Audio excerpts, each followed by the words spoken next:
Yeah. GTA, yeah. Let's get into GTA. So, all the boycott around Grand Theft Auto. New Rockstar Games have confirmed GTA 6's physical copy with a disc will come after the game's release on November 9th.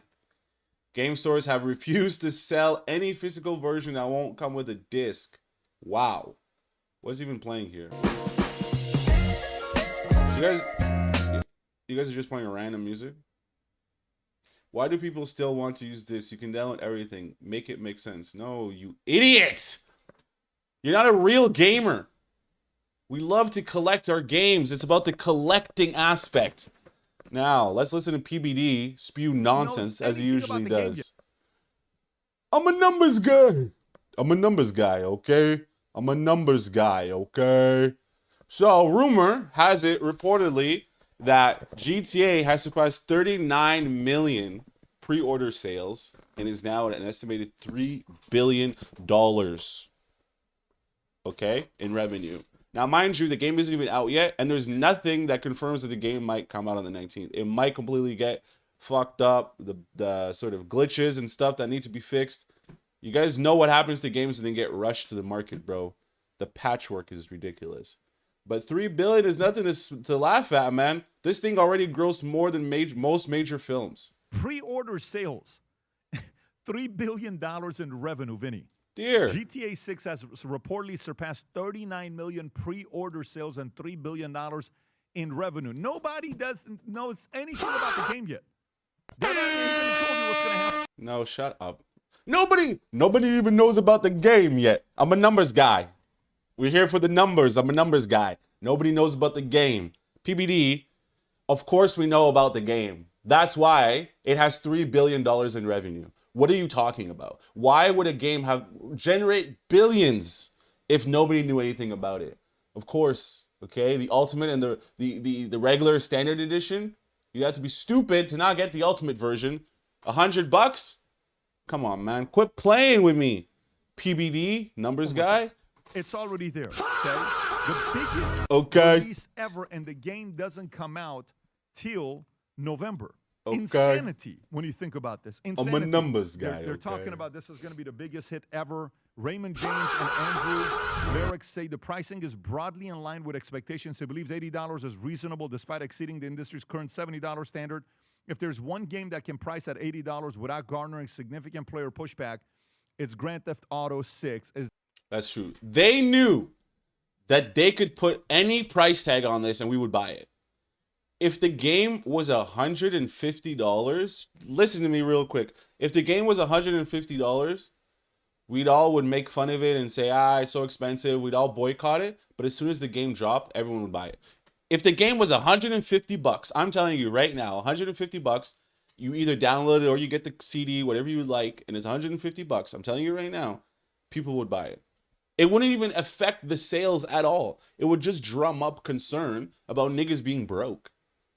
Telling you. That game, given its massive scale and what's up, man? He notes that the Ultimate Edition Steam, carries bro. only a Appreciate you, 25% man. premium. Thanks for over the base spam. game. The smallest premium Rockstar has charged for a deluxe edition. Tom, why is this such a big deal? This is a legendary franchise. This is one of the top 3 selling video games of all time. Number 1, of course, is Tetris in all of its form. That's number 1. Minecraft, I believe, is number 2 and number 3. This is one of the Mount Rushmore franchises of video games. They've sold. You know how many units have been sold, guys? 460 million units. They're closing in on 500 million units with they'll cross with this release. The last. You guys, it's so wild to see people that literally have no skin in the game when it comes to video games yapping about video games. Like, yo, PBD and Adam, were you guys there 10 years ago, 20 years ago? Did you play GTA 3? Did you play GTA 4? Did you play GTA 5? Or are you guys just here giving us the numbers because you guys are the numbers guys? Hey, I'm a numbers guy. Hey, I'm a numbers guy. Release sold, which was 13 years ago, GTA 5. I remember this. It was $1 billion in 3 days. $1 billion in 3 days. Now, this is $3 billion on pre-sale. Yeah, it's gonna smash everything, fam. You guys don't even understand the magnitude this game is gonna have on culture. Now is the time to know. Ain't it? PBD. PBD wants to tell us about numbers. Oh my gosh, PBD.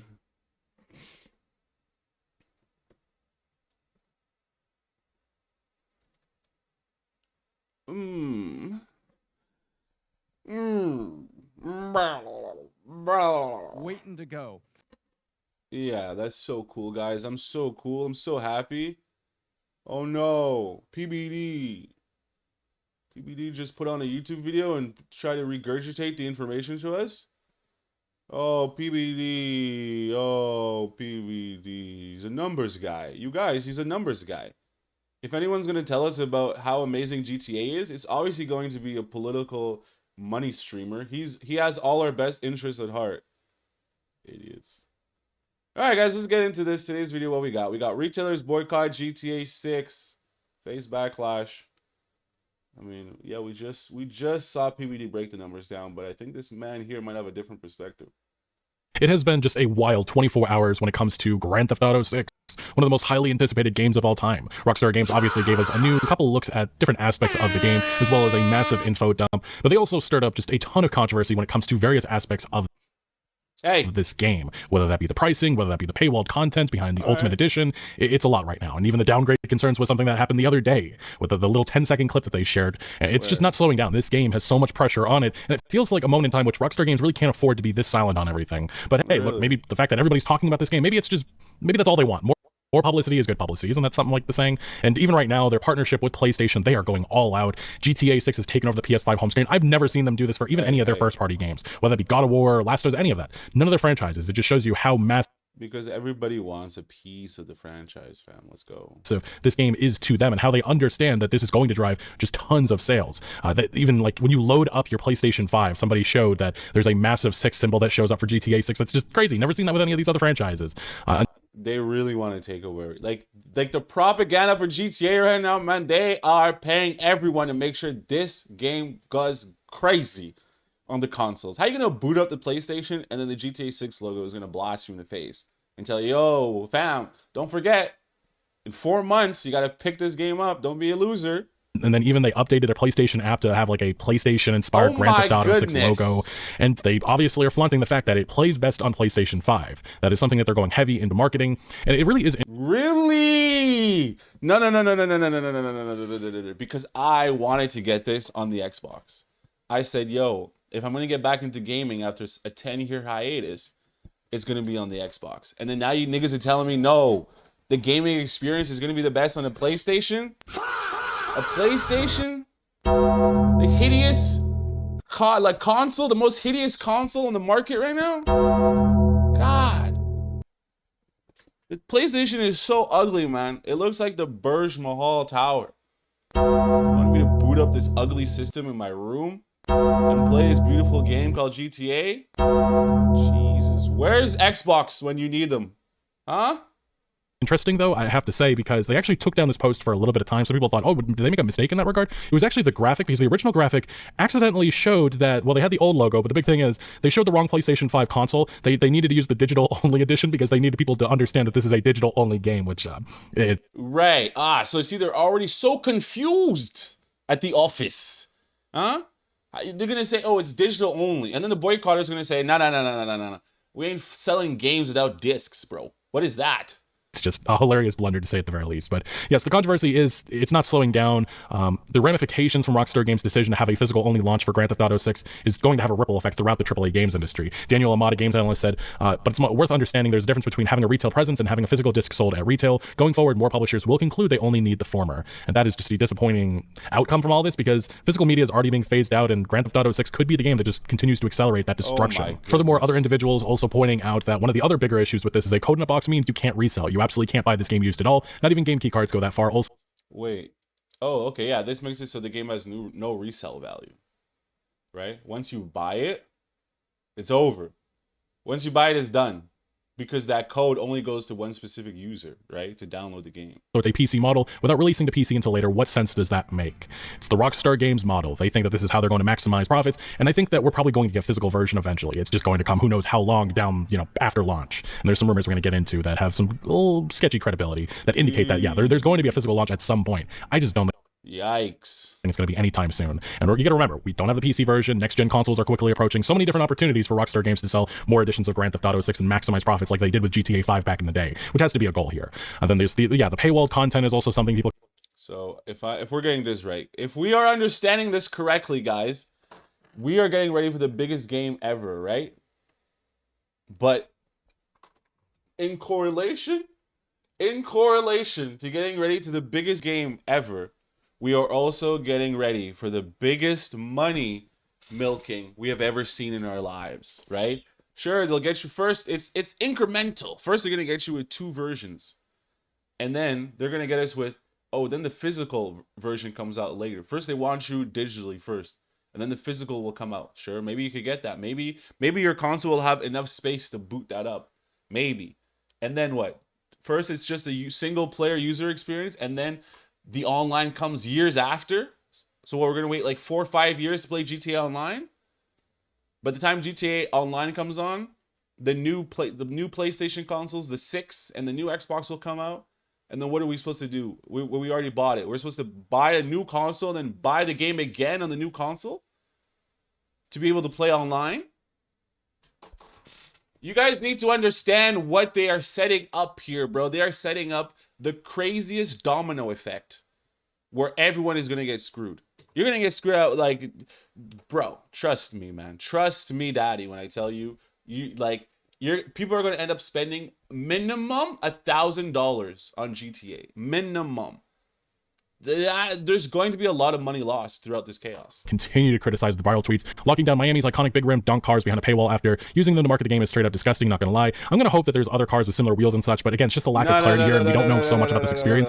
That the dunk modification of putting donks on your whip and the rims, that's only through the super custom shop available in the Ultimate Edition. People are rushing to assumptions, and Rockstar Games doing nothing to satiate those concerns. Another individual bringing up the fact that there is actually another thing that you get with pre-ordering this game.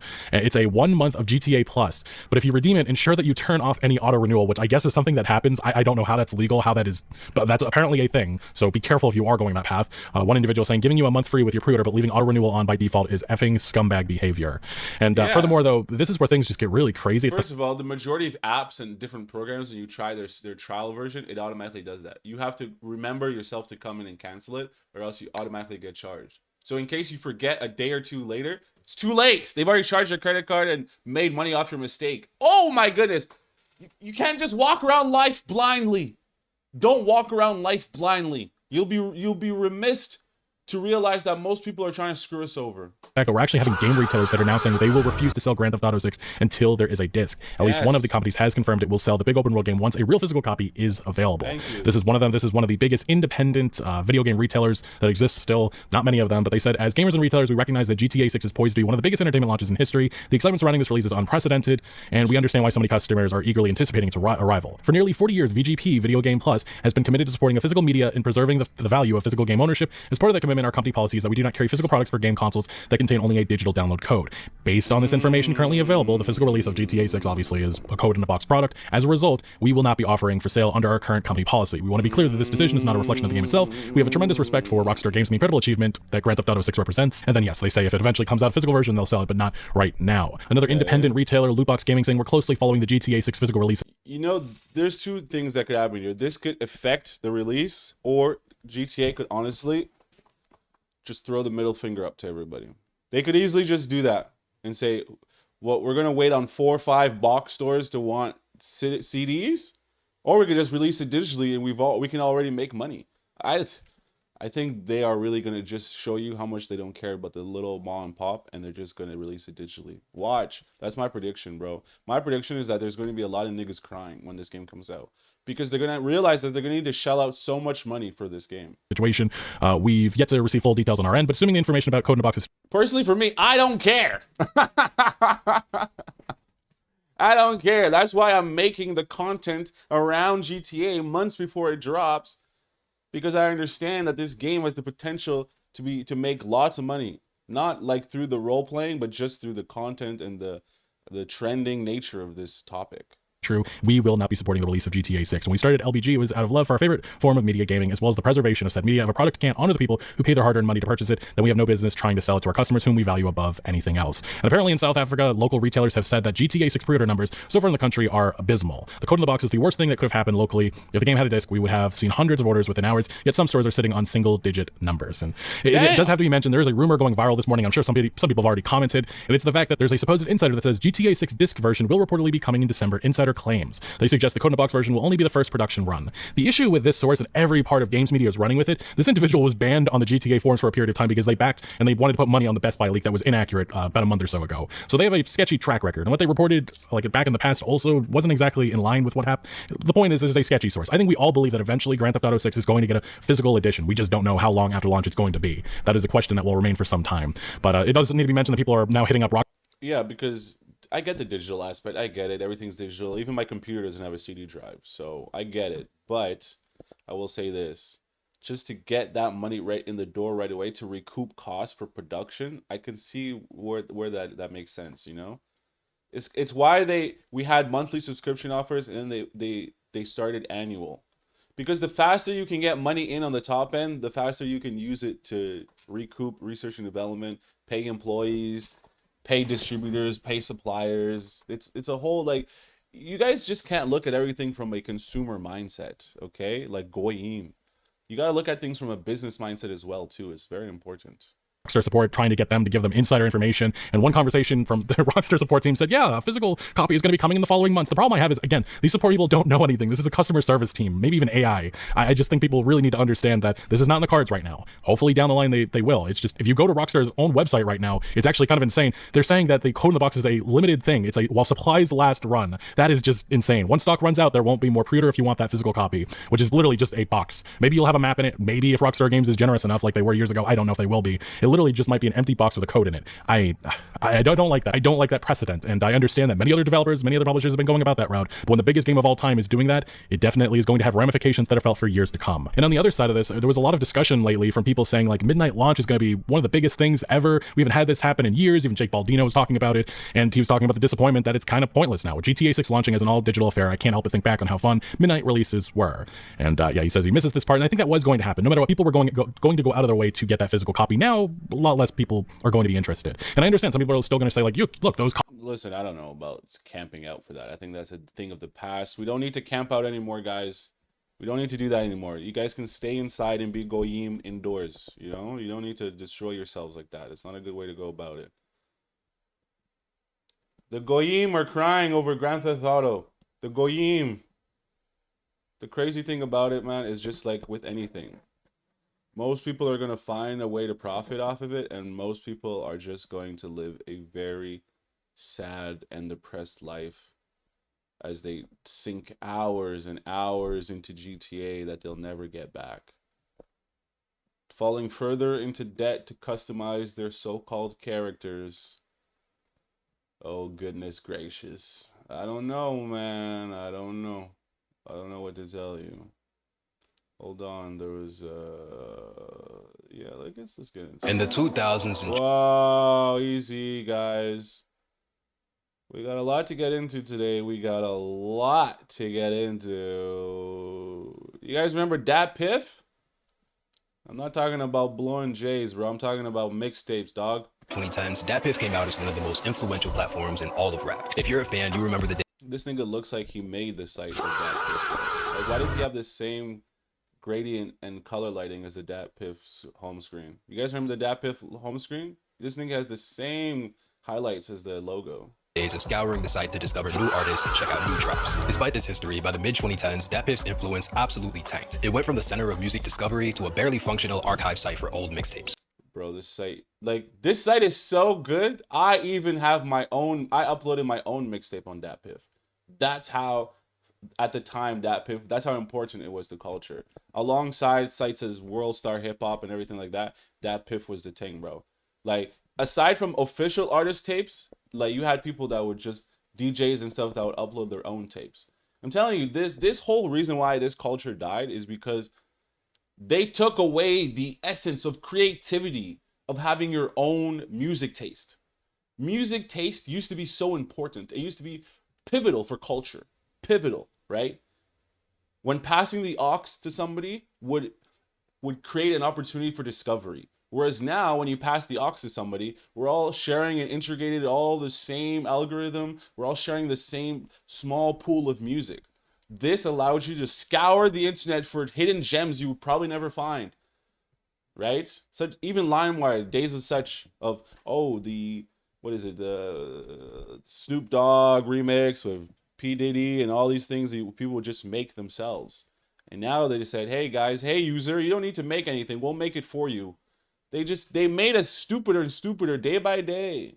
Its YouTube page hasn't posted in almost a year, and its IG is barely active, just posting random rap news every couple weeks, if that. So how could this have happened to a platform that at one point was the center of the culture? To find that out, today we're doing a deep dive on the rise and fall of DatPiff. How did the platform first get started? What made it rise to prominence? And what caused fans worldwide to jump ship on it? My name's Pancho, the host of Rap Lore, and we're gonna dive into it right now. DatPiff.com, the mixtape authority. We're gonna take it from the very beginning of the story. What was DatPiff and why was it created? DatPiff was launched in 2005 as a mixtape platform designed to help artists get their music out to the world. Before DatPiff, getting your music heard was a huge struggle. You only had a few viable ways to do it. You could connect with DJs and have them spin your track, which meant chasing down DJs, building relationships however you could, and passing on your music. You could make physical copies of your projects and hand them out, whether CDs or right. Or at the time, what people would do is they would also send it to blogs. So sending emails to blogs and trying to get the blog to post your music. cassette tapes. You'd burn them and hand them out all over town. Maybe you could sell them for a couple bucks, but for the most part, rappers were giving them out for free. Next, you could do the show hustle, perform at local bars, clubs, small venues, and wherever else they'd let you take the mic. And lastly, you could tap in with local radio stations. Anywhere from college radio to big stations like Hot 97, radio could do a lot to move an artist forward. Now, all of these could work theoretically, but they all had major issues. Radio was heavily gatekept at the time. If you didn't know anyone in the game or had someone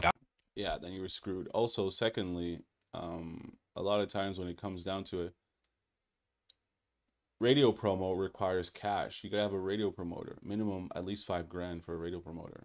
Vouching for you, you weren't getting on. Simple as that. DJs were very picky about who they supported, and even if you got your music to them, they controlled how it was played, and often it wouldn't be in the way that you wanted. Printing physical copies was So that's why they said you gotta feed the streets. That's the rapper street mentality of taking your record and pushing it through the people and letting the people mess with it, right? This is the thing a lot of niggas nowadays don't do because we have the internet, but back in the day, you had to really hustle, bruv. Because if the label signs you and they didn't like the record or the record didn't perform, you're shelved. So now you're signed to a record contract, you have a loan that you're indebted to that incurs interest, and now you're shelved because the record company doesn't believe that your next record will go anywhere. So now you're sitting there, unable to release music, and you have debt looming. So what most artists have done, the majority of people that were intelligent, like Trey Songz, is he took his song and started shopping it himself. Miguel, same thing, started shopping them themselves and cutting these demos themselves and pushing them out because the label said, hey, we tried, it didn't work, but you're still under contract. So I guess you're going to sit in the background for a little bit and collect some dust. Oh, we lent you $500,000 for your deal and you're not unable to recoup it? Don't worry about it. We lent you the money. It's yours. Have it. It's going to incur debt and interest, but that's for you to figure out. We still, that's for you to figure out. So deal with that. Come on, man. This game is ruthless.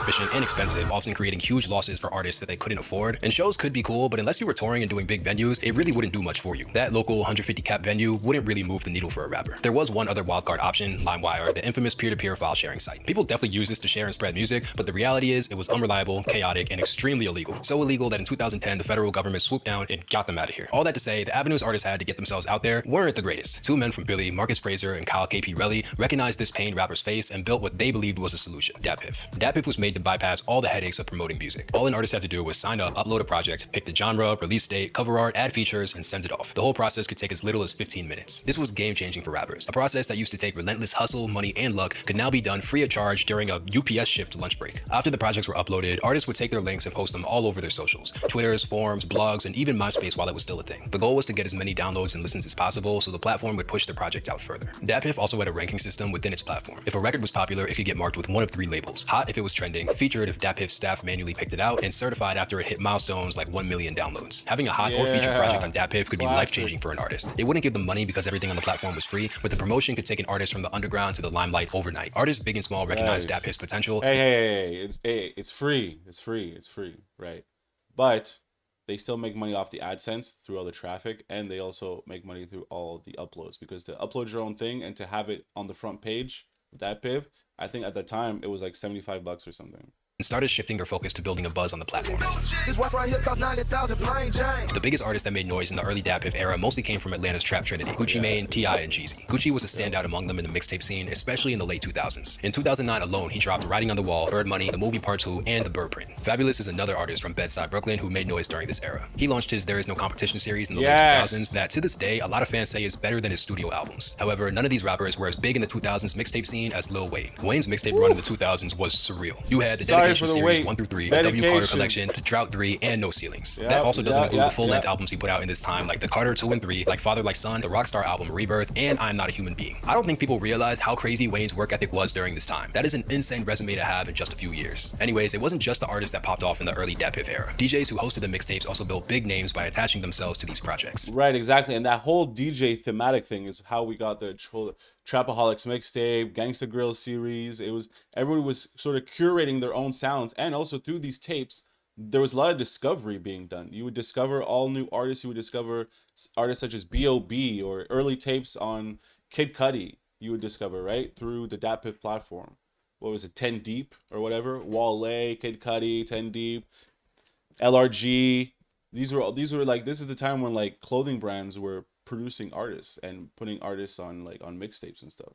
You had DJ Holiday, DJ Scream, Smalls, Who Kid, Green Lantern, and White Owl all making huge names I for forgot themselves all about hosting those these projects. DJs. But the Jeez. undisputed king of DatPiff DJs was DJ Drama. Drama launched his Gangsta Grill series in the mid-2000s and hosted some of the most iconic mixtapes ever in rap history. Wayne's whole Dedication series 1 through 6, Jeezy's Trap or Die, Gucci's The Movie and Mr. Zone 6, Fab's There Is No Competition series, and later on Meek Mill's Dream Chaser series. That is a crazy, crazy, crazy resume. With Drama as number 1, I'd probably rank White Owl as number 2. Instead of partnering with artists one-on-one, he launched his Drop That series stacked with freestyles from the hottest artists at the time. He put out new tapes every single week for years, from about 2006 to 2010. At the end of his run, he put out over 250 Drop That tapes, an output that I don't think we've ever seen from another DJ or rapper ever. He probably would have kept going, but sadly he battled with hypoleukemia, an aggressive form of cancer, and passed away in 2016. Without that illness, he realistically could have put out 1,000 tapes in his life. White Owl's hustle, along with other DJs and artists I mentioned above, laid the framework for DatPiff to explode. Sadly, there's no published records to see how many users it had, but culturally, it was on top of the world. I know from my experience, I was checking on DatPiff for new releases way before I would go to iTunes or a record store. But it wasn't all smooth sailing for DatPiff. They had fierce competition in the mixtape market. The biggest competitor for years was Live Mixtape. Live mixtapes, Hot New Hip Hop. Once Hot New Hip Hop got on the scene, they started doing that. Hot New Hip Hop was responsible for, what is that, DJ Ill Will and Kid Ink. So all these different platforms started taking the same concept and redoing it on their thing as well.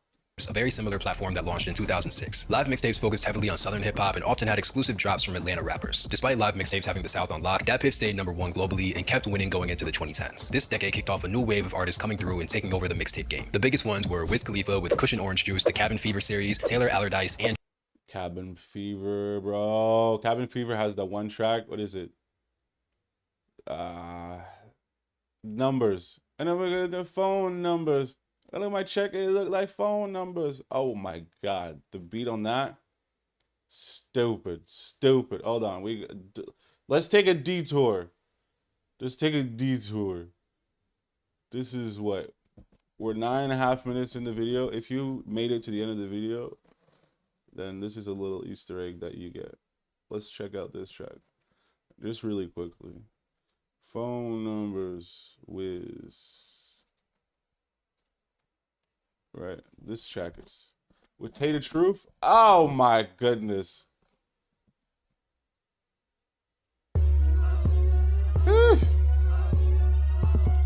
Stop, I can't even listen to it. We're getting in trouble on YouTube. Oh my goodness. YouTube, man, why you gotta hurt niggas like that, man? Let's go. Listen to this track, bitch. Hey, they look like phone numbers. What do you look at? Look at that phone number. What a time to be alive. Grams. Mac Miller with Kids, best day ever. Yeah, 28 grams. Meek Mill with his legendary Dream Chaser series, one of my favorite mixtape series ever. Chance the Rapper with 10 Day and Acid Rap. Future with, oh my God, so many tapes. Dirty Sprite, True Story, Streets Calling, Free Bricks, Monster, Beast Mode, and 56 Nights. That's still only like 25% of his catalog, maybe even less. And lastly, Chief Keef with Bang Part 1 and 2, Back from the Dead Part 1 and 2, and Almighty So. These artists all dropping mixtapes around the same time created the golden age for DatPiff. From the early to mid 2010s, DatPiff became the #1 place to discover new artists, new sounds, and projects. DatPiff had the game fully on lock. However, by the mid-2010s, several things started happening at once that all threatened DatPiff's spot at the top. And we are calling it iPhone. First, fans' consumption habits started changing in a big way, sparked by the smartphone boom. Despite the fact the first iPhone came out in 2007, it took a few years before the world really adopted them. That really took place around. No, that's not true. As soon as the iPhone came out, before I think the iPhone and iPod Touch came out around the same year, if I'm not mistaken, right? Around the same year. So, yeah. I'm just saying. I had the iPod Touch, and I was quick to use that to put music on it. 2013 to 2014. Let me know the first iPhone you had in the comments. I was late to the party. My first was the 5S in like 2015 or 2016. With everyone now using iPhones, people wanted to discover and listen to tracks right on their phone. No, I got the iPod. When did the iPod Touch get released? When was the iPod Touch released? The first gen, the very first one. iPod Touch. The iPod Touch was first released September 5th, 2007. Yeah, bro. That's the one I had. As soon as it came out. As soon as it came out, I had it. Like, and that bitch cost me like $300, bro. At the time, I was working at this like calendar place selling calendars. Yeah, I was working at this calendar place selling calendars, man. And then it was just I didn't have enough money to even buy it. I had like maybe 200 or something, or 200 and something. Where I ended up like stealing like $70 from the till cash register just to buy the iPod. That's how bad I wanted the technology. That goes to show you how much of a tech guy I am. Anyway, how long is this fucking video? Can we get into why the whole thing fell off? You guys are giving me such lore here. I don't need all the lore.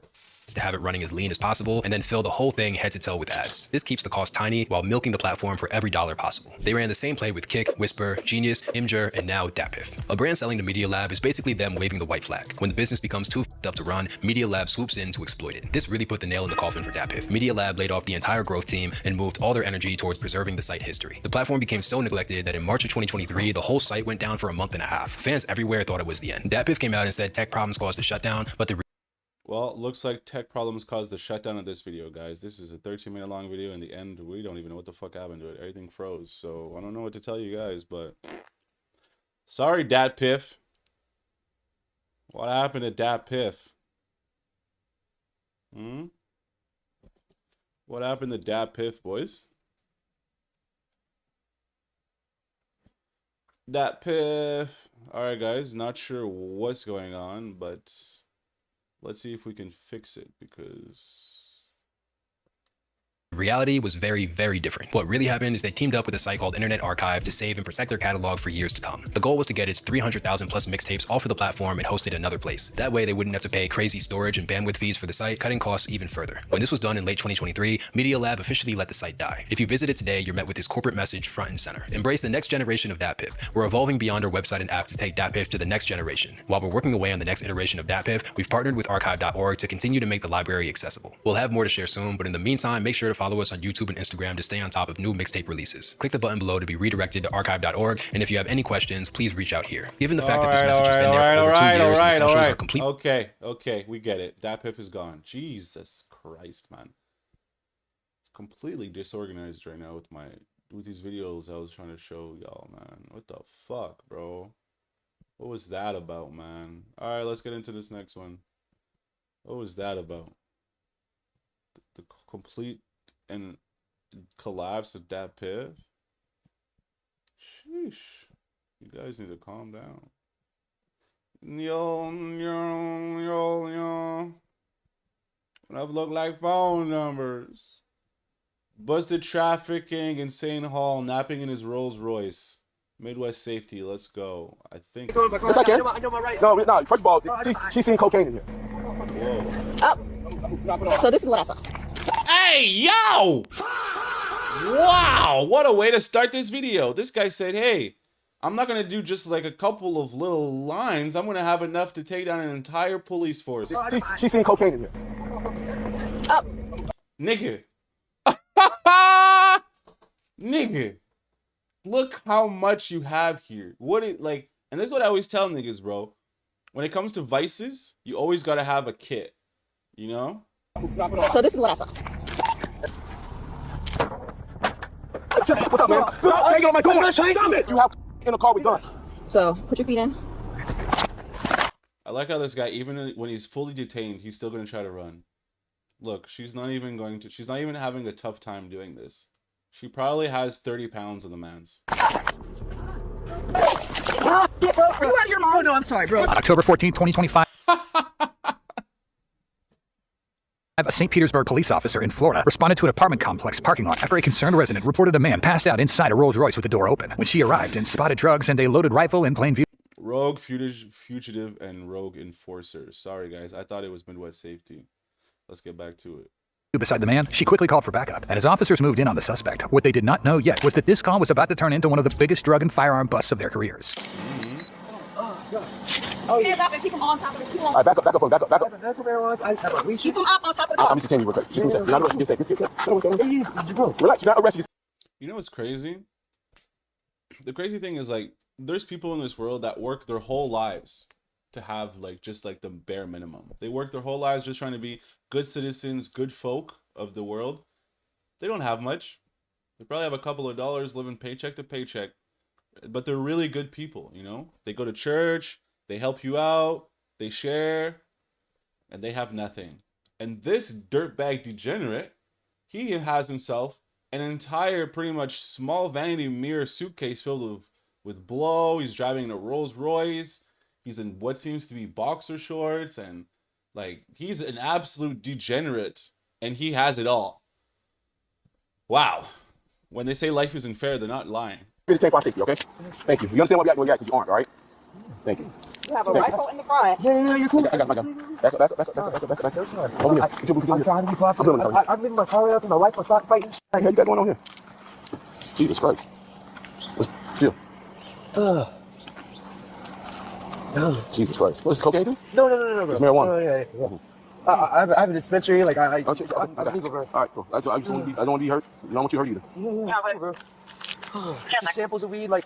This nigga's got so much dope on him. Damn. Why couldn't you pass out like this at home?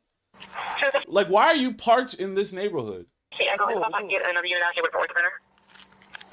Jesus Christ. So roll. Yeah, bro. I'm not done no more. I need 10 units with a working printer. All right, what we got going on here?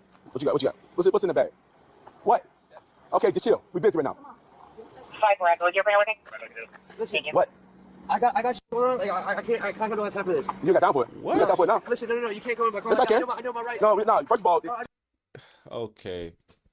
This guy showed up to the wrong police thing. He's like, oh, I know my rights. Bro, how?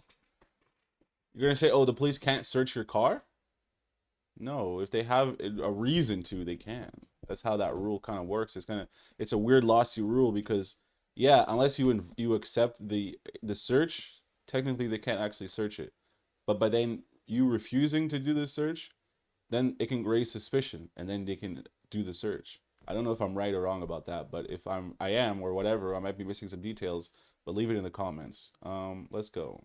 she's seen cocaine in here. There's no cocaine in here. What was that, Lucky? It was a tray right You see? The suspicion. That's what allowed him to be able to search the vehicle. Oh, I think I saw cocaine. That's why I was allowed to search the vehicle. there. That's wrong. But So that's why. So you got this right here.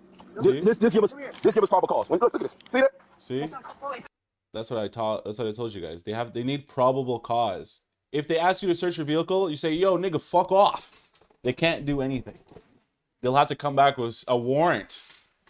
But to be able to circumvent that, they all they need is probable cause. Oh, I thought I saw a little baggie that looked like blow.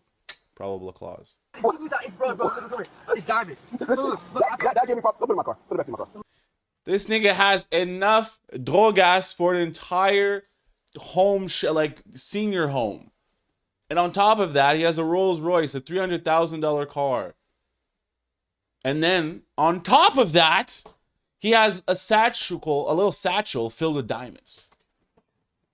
A little sacule filled with diamonds, blood diamonds. I'm telling you, in this society, your reality is just a function of your subconscious mind. Because how is this bum in a Rolls Royce? It's because he, in his subconscious mind, he dreams and sleeps in this Rolls Royce so frequently, reality had no other choice but to make it happen in real life. You know what I said? Hey, come here. Hey, It's crazy. It's crazy, dude. Some of y'all niggas can't pay your bills, and this nigga's out here with diamonds in the back seat of his Rolls Royce. Right? There's so many questions. First of all, how do you have a Rolls Royce? Second of all, how are you paying the insurance on that car, bro? How do you have diamonds? Who do you know that it allowed you to have such paraphernalia on hand? All these things in somebody else's hands would be very, like, you know what I mean? They know what to do with it. This guy just squandering his talents, bro. Hey, can we talk, bro? Was that type 12? Jesus Christ. Yes, 10-12. 850. Have a seat. Why is One this guy more time, so have a seat. I'm done stressed talking. Have a out? seat, please. Bro, please, can you all tell me? Okay, you want to play games? Okay, all right. The baggies and firearm officers had already found were only the beginning. Hidden elsewhere inside the suspect's car were far much more dangerous items that would soon turn this case into something much bigger. And the blicky, too? Damn. Give me a second.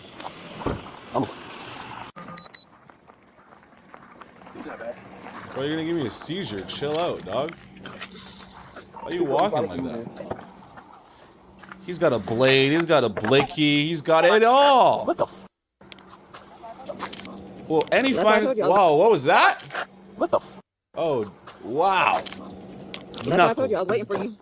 Oh my lord. They're so shocked. Jesus Christ. He's got it all. Can you respond to this scene? Sheesh.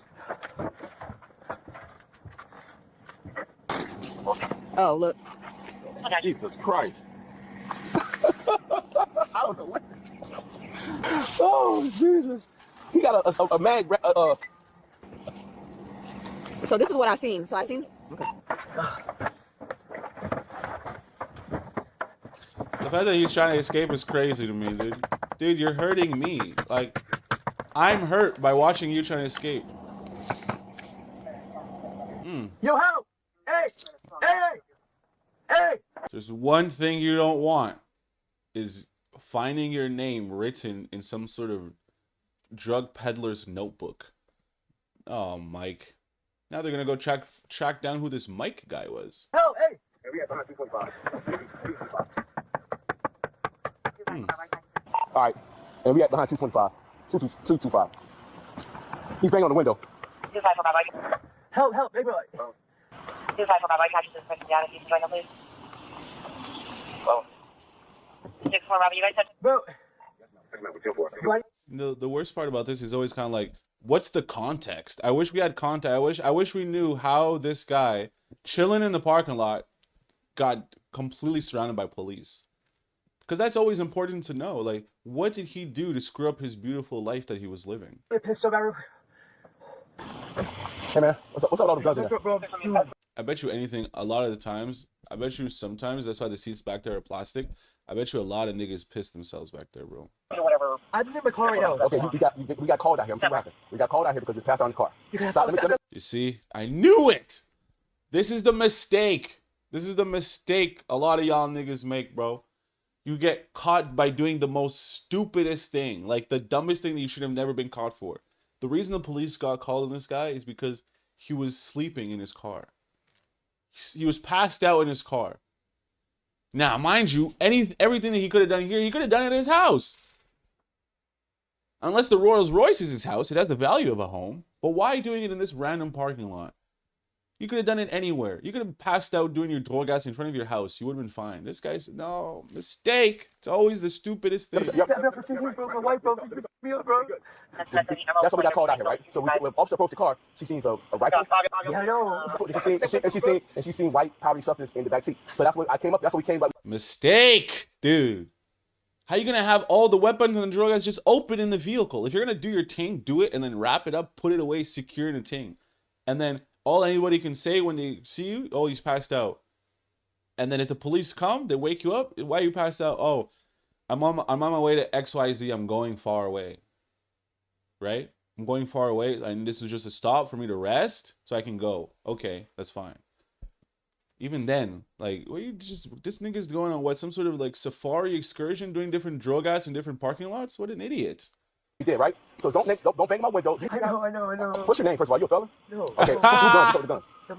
Me and my wife, we bond together. Like, everything's legal? Okay, but you have guns and cocaine, that don't mix. You have cocaine? That's not cocaine? We can find a brick? A brick? Yeah, at least an 8-ball right y'all looking at.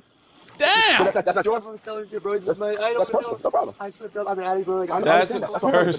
That's why we acting the way we are. That's why I came out here. Right. So what's your name, man? The 8-ball is personal consumption. The ER? The 8-ball is for personal consumption, bro. And the way these are bagged, it's not good. Sit back for me. Let me take care of this, right? You can claim personal if it's under the allowed grammage, but he's clearly over, and the amount is the distribution for amount intent to distribute, right? Because the amount is so large. And also the fact that they're already in individual baggies does not help the case whatsoever.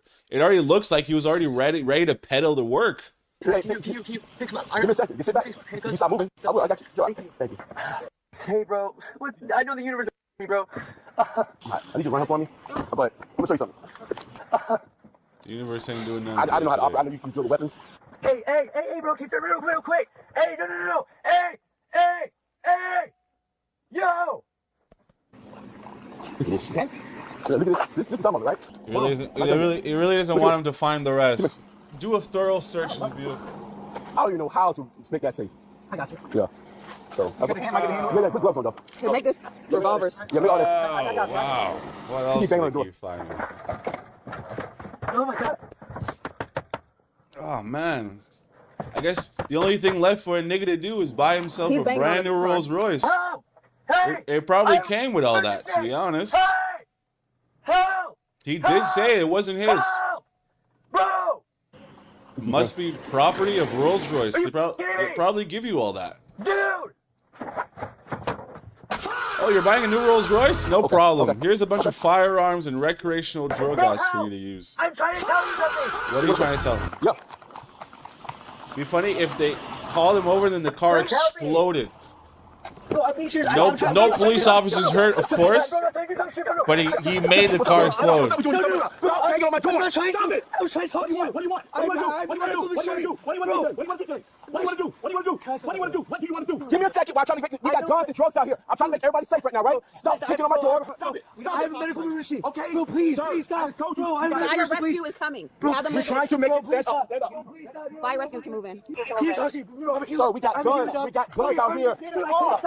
Yeah, but he's like meters away from the guns tower. He's meters away from it. Okay, we got it. Bro, please stop. This guy is freaking. Fire rescue is moving in. You need to calm down. Sit down. Dude, stay right there. Can y'all please sit down? He needs water. I'm not trying to be. Listen, I'm trying to be cooperative. No, you're not even, bro. You scream every time you harm. If you literally screaming. Because every time stop. Oh man, he has flies around him? No one's choking you. He can't even smell good. Have a second, can y'all harass me like this?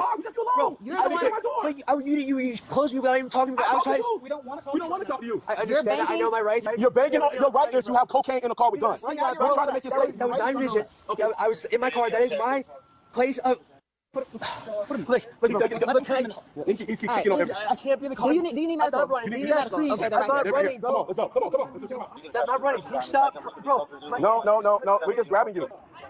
We don't know. He's saying he's having a medical emergency, but he was banging his head and stuff on the car. It looks like he was banging his head on the car. Man, he's Grab sick. your staff. Just put him on here. I'm not doing anything. Yes, you are. Look at my window. Look at my window. That's what you do. No. I went over here banging. So I'm sorry. Okay. I'm not like this. Why are you tripping on us? Because I have anxiety. The crazy thing is like, and I hate to have to be the guy to say this, but for the majority of these videos, it's always the same rhetoric, bro. It always ends up that the guy at the end, he escalates the situation. He makes it worse for himself. All he has to do is chill out. And they never do.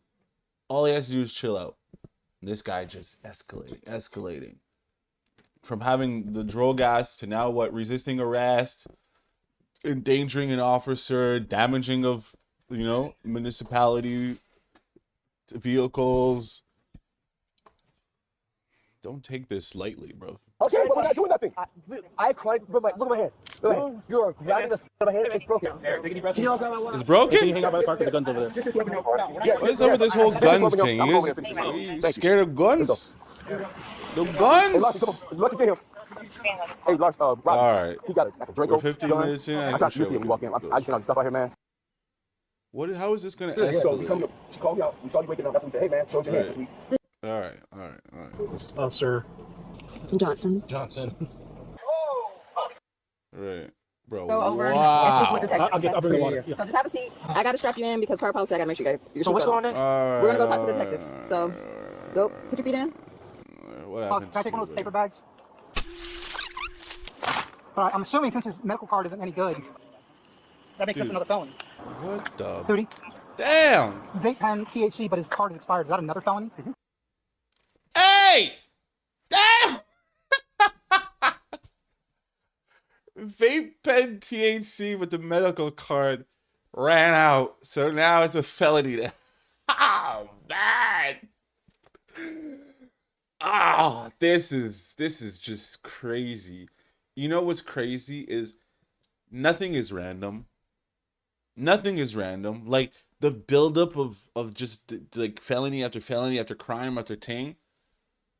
There's nothing that's random, okay? Murphy's Law. What will happen. Now, do you think this guy was paranoid walking like with all this kind of stuff on him and eventually his fear of being caught by the police eventually happened? Because the universe works that way, bro. Yeah. No, it's not heavy. Yeah.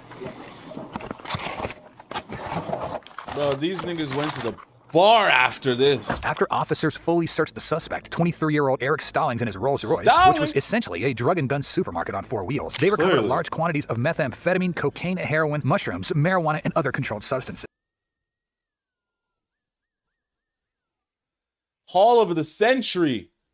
They also found an alarming collection of weapons and related items, including firearms, hammers, multiple guns and rifles, magazines, tracer rounds, binoculars, Draco-style firearms, brass knuckles, and more. Stallings was charged with resisting arrest with violence, possession of a controlled substance with intent to sell, trafficking in methamphetamine, and armed trafficking in cocaine, heroin, and methamphetamine. He remains innocent until proven guilty in a... I'm sure he was guilty, bro. I'm sure of it. Damn.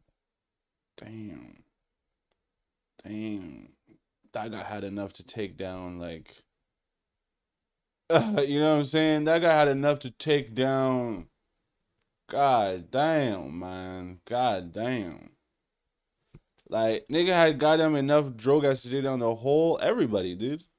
Who's surviving a takedown like that? No one is. That's crazy. This guy really just... doing the most, isn't it? Doing the most. All right, let's get into the next one here, guys. How you guys rocking with the stream so far? You guys rocking with the stream? You're rocking with the stream so far? How you guys rocking with it? You rocking with the stream? You rocking with the stream so far? How you guys feeling? You rocking with the stream, or are you guys rocking with the stream? What are y'all rocking with?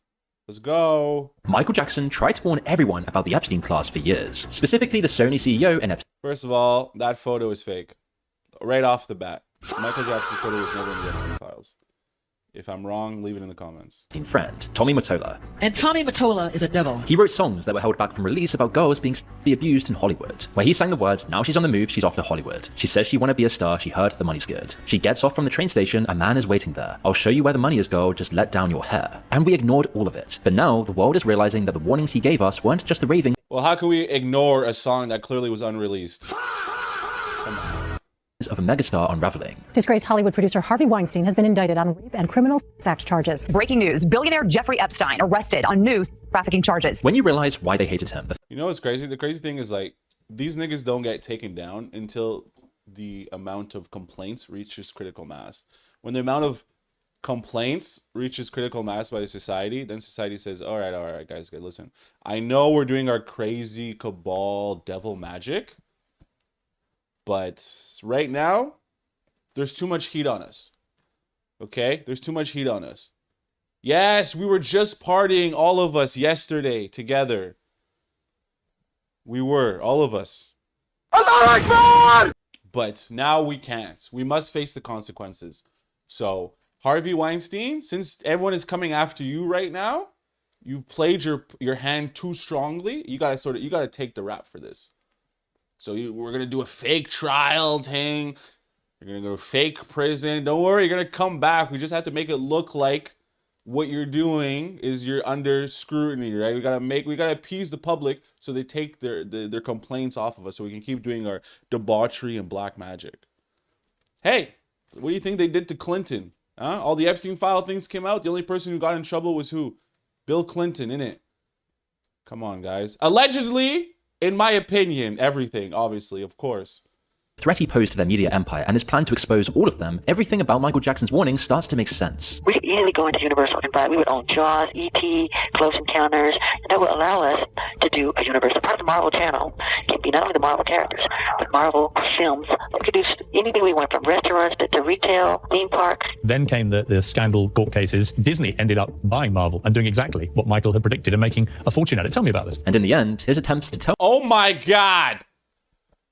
This nigga Michael seen the future. He said, yo, we could take all of these comic book franchises and make money off of them. Whoa! Whoa! Whoa, whoa, whoa, whoa, whoa, whoa. Let's take a second here. Let's take a second. Because a lot of you guys like to spew this negative Michael Jackson rhetoric without realizing that he's a very shrewd businessman. He learned everything. First, the idea of being ultra disciplined and being ridiculously a perfectionist. He learned that from his dad because his dad used to whoop his ass, okay? As a man whose dad used to whoop his ass, the only thing he can really make you is either a bitch or a resilient ass motherfucker. So, yes, I am a resilient ass motherfucker. Now, Michael did the exact same thing. Not only did he suggest this idea of buying Universal and doing all these movie projects, but also, number two, he bought the Sony catalog, right, of artists such as Beyonce and Jay-Z and Eminem. And who did he get the idea from? Well, recording, I believe it was Liberian Girl or PYT with Mr. Paul McCartney. Paul McCartney suggested the idea of buying music catalogs. And the nigga said, thanks for the tip. Went out and bought the Beatles catalog. Shortly after that, the guys were no longer friends anymore. But that goes to show you how smart Michael is. Now, this idea of scrutinizing Michael's name, about him being a, little kid doer thingy, that's all because he had the catalog and they wanted to destroy his reputation so they could buy the catalog at a fraction of the price. And that's what they did. And they also offed him as well, which is why they were able to buy this catalog. I think it was worth $49 billion, I believe, or something even more ridiculous than that. I think, yeah. And then they ended up just offing him and taking the catalog for a couple billion. I think like something stupid like 700 million, I believe it was. Anyway, too much Michael Jackson lore, all alleged, and in my opinion, of course, the truth cost him his life. Because first of all, Michael told me that they were going to murder him. He was afraid. He was afraid for his life. The people that were involved in his life, the people that were controlling him. Both the Los Angeles Times and CBS News are both now reporting that Michael Jackson has died. But before his suspicious death, Jackson had transcended industry-level fame. Surveys put him alongside the Queen and Jesus Christ as the most recognized figures on Earth. His shows had huge medical teams throughout the crowds, as audience members, sometimes up to 3,000, would faint upon seeing him enter the stage. And all he had to do was just stand there. So when he stopped using his voice just to sing, and instead used it to warn about the entertainment industry's exploitative behavior, he quickly became the ultimate anti-establishment figure. And this would terrify the elites. You see, Jackson only met Jeffrey Epstein once. In 2003, he was looking for a house in Palm Beach, and his team introduced him to a man who had one to sell. It was Epstein. But the man... Really? I still don't think that photo was real, but okay. He would actually warn us about over and over was Tommy Mottola, a close friend of Epstein who was mentioned hundreds of times in the Epstein files. Tommy Mottola is a big figure in the world of entertainment, and not just music. His contacts spread deep into all areas of the media world. In the 1980s, Jackson wrote a song called Do You Know Where Your Kids Are? It tells the common story of an abused girl who runs off to Hollywood only to be abused by executives in the entertainment industry all over again. It was obviously never allowed to be released, but when it was released... Now, all the people that run Hollywood, right? You know, PDF files and stuff. They, a lot of these niggas, they're the ones who shape the modern beauty trends. So a lot of these niggas, you know, they hang around with shorties that, you know, let's just put it like this, they haven't reached their full potential yet. And so that influenced the modeling agencies because those are all the same niggas running that. And then now you have all these heroin chic models. Oh, skinny, no booty, no tatas. shaped like a underperforming human being. Interesting. I had to word that in a way that would be safe. I hope you guys understand what I'm talking about. I'm just saying those niggas like them tings. And so they said, hey, you models, I know you guys are adults, but I need you to look like those tings that we like. All right, let's go back. After Jackson's death, people started connecting the Once again, allegedly, in my opinion, of course. dots and realized this was another of Jackson's warnings about systemic abuse in entertainment. And when the Epstein files are released, Hate me, beat me, I don't want to kick me. They don't really care, they don't want to care about us. Yeah, that's also another song he's telling you about them boys. released years later, they show Epstein tried to buy EMI, a huge record label, to get better access to young women. And the man he wanted to put in charge of all of it is none other than his good friend, Tommy Mottola. Yes, the man whose reputation was mired in allegations of child abuse, openly tried to warn the world about the very abuse in the industry decades before the true scale of the abuse was known. Unearthed emails and phone records show Mottola and Epstein were in regular contact. In 2019, just before Epstein's final arrest, Tommy, who maintained contact with Epstein even after he was a registered sex offender, gave Epstein contact details for a private investigator. And when Epstein thanked him, he said Epstein never had to say thank you to him. In 2017, he also asked Epstein for advice after he got caught up in a still unknown incident at a hotel in Palm Beach. Quote, "I don't have to do anything, just shut up and lay low," he asked Epstein. Epstein responds by telling Mottola, "You're safe." After Epstein reassures him that he is safe in whatever has happened, Mottola then says, "Thank you, I love you, man." Rolling Stone reports that Epstein even used Mottola. That's crazy. First of all, you know we only have access to, I believe it's 1% of the Epstein files. Like, all the stuff that wasn't redacted. So, I want you to think about that for a second. Think about that for just a second, please. His name to impress and obtain contact details for young aspiring female musicians, saying he'd forward their work onto the Sony CEO, and "You're gonna meet Tommy." In a grainy clip surfaced from 2003, long before the scale of Epstein and his circle's abuse was known, Jackson reveals to the world the truth about Epstein's friend Mottola. And I really want you to hear what I have to say. He then stops the music and asks people not to record. Please don't videotape what I'm going to say, okay? Turn that off, please. He wants to warn the crowd just how bad this man is, and you can see that he's worried about the consequences. I'm not supposed to say. He knows, man. This is the thing. When you get up that high, this is the like, I'm cooking today, huh? Yo, chat, throw a W in the chat. Throw a 1 in the chat if I should go off on this tangent right now. Throw a W in the chat if I should go off on this tangent right now. Throw a W in the chat. I'm about to go off on a tangent. What you need to understand is the greatest currency that we have in society is not money. The greatest currency we have in this society is not women. The greatest currency we have in this money is influence. Okay? That's why when you have too much influence, they off you. Because you being able to control the public, that's their job. Okay? That's their job. You can rise amongst the ranks, but to go past a certain level, you got to deal with some people. And yeah, you can deal with those people. But as soon as you have this awakening, now that these people have pushed you even further, right? Because once you cap, these niggas, they come in and say, yo, if you want to rise up a little bit more than that, you're going to have to come play ball. So you decide to go play ball with the cabal. Next thing you know, now you've waken up. You realize, what am I doing? I'm doing such evil things. I feel yucky. I need to now speak about it. Hey. Remember those things that we did to get you here? Now you're going to turn around and just speak on it? I thought we were all in this together, in the debauchery together as a team. Team debauchery. You wore jersey number 1, Mike. And now you decide to speak up against us? Off him.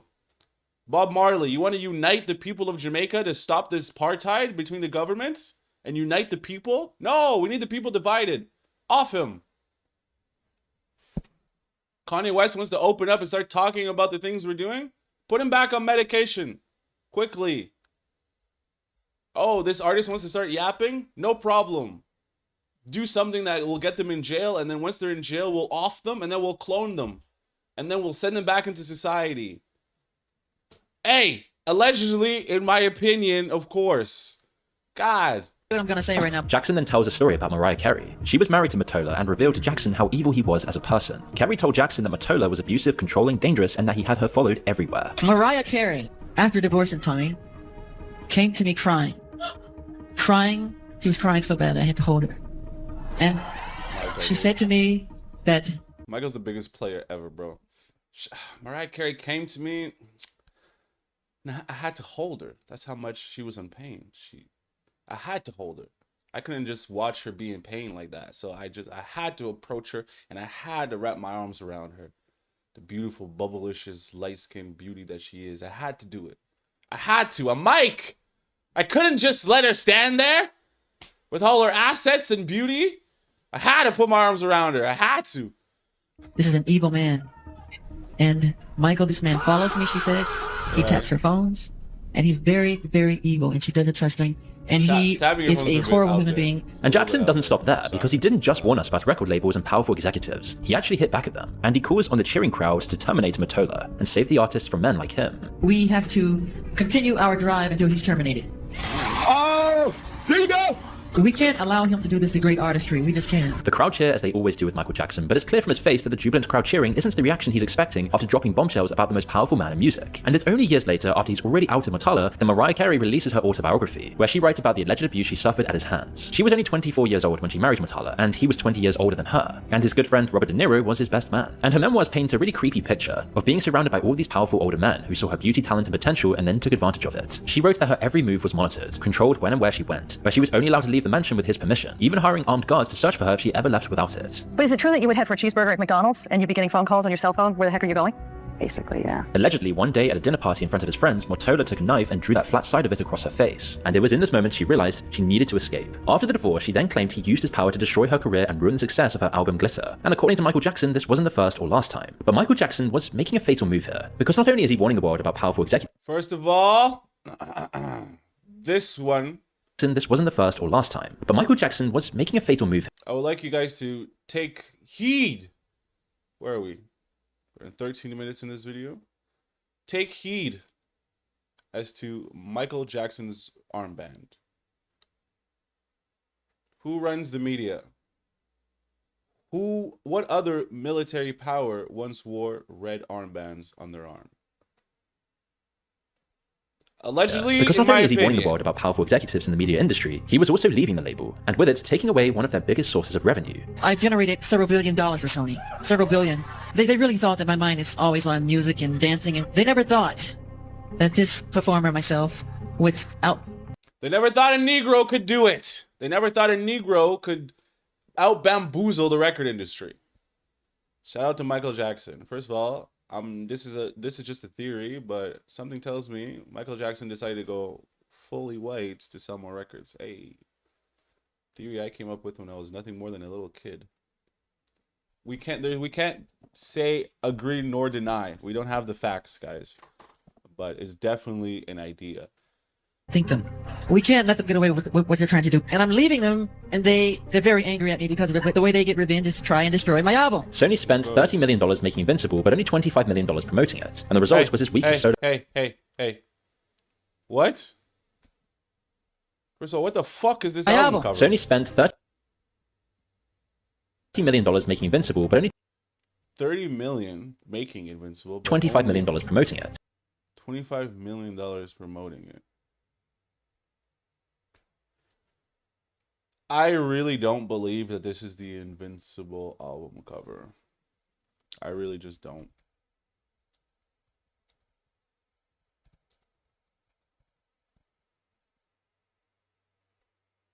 Yeah, that's what you know what I'm saying? I was like, I remember that album, and it did not look like that. The Art of Design album, cover art direction, Nancy Donald, David Coleman, and Adam Owit. What? 3 people had to design this album cover? Which is nothing more than what, halftones, serif fonts, and a digital font? I know the album came out in 2001, but come on. Come on. Michael's final studio album was a labor of love. What happened to Escape? The Golden Boy left was the original inspiration behind the album cover for Invisible. The photo on the right, also by Watson, was taken during the photos. Okay.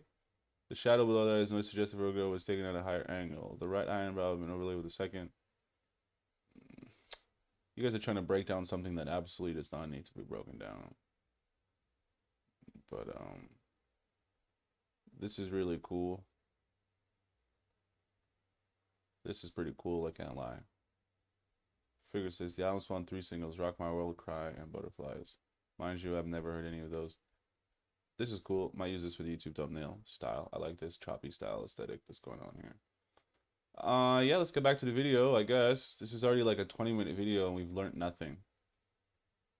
And the result was his weakest solo album ever. Its producer, Dark Child, later admits in an interview that it was a deliberate move in the face of Jackson's feud with Sony. Oh yeah, it got halted for sure. And while producers who worked with and supported Jackson were happy to say this after his death, Jackson himself tried desperately to warn the world of how he and other artists were being exploited and used by executives like Tommy. As many of you will know, Michael was thrown into the industry at only 5 years old, and by early adulthood, in the first bit, not seeing what this would be worth down the line. The fact is that Jackson understands this. Somewhere in that instinct that had been sharpened since he was 5 years old, Michael knew that fame without ownership is just a gilded cage with a bigger lock. Remember how we mentioned he saw the true value in rights to music and entertainment assets? Well, in 1985, Jackson pays $47.5 million for ATV Music Publishing. Now, ATV owns all of the Beatles, Elvis, Bruce Springsteen, Rolling Stones, Cher, and Little Richard's catalogs. Even Paul McCartney and Yoko Ono passed up on the opportunity when given the first bid, not seeing what this would be worth down the line. Now, the value of music catalogs is pretty well known today. Taylor Swift even re-recorded all of her masters to take back control of her music from Scooter Braun. You probably don't know this, but most of your favorite artists do not own their work. The music industry is, you know? But in the 80s, it wasn't understood just how much power this ownership gives you. But Jackson, who'd been owned his whole life, foresaw that value and bought the ATV with his unmatched music rights. You know, the trouble is, I wrote them for nothing. Right. And buying them back at these phenomenal sums, it's just... It rubs you the wrong way. I can't do it. With his purchase came immense power to control the direction of music and the artists making it. Control that until then had always been held by the elites in the music industry. Elites that also spread all the way across the media world. Music, film, and TV. Strong drug. To help him manage. Except... Okay. This video would like...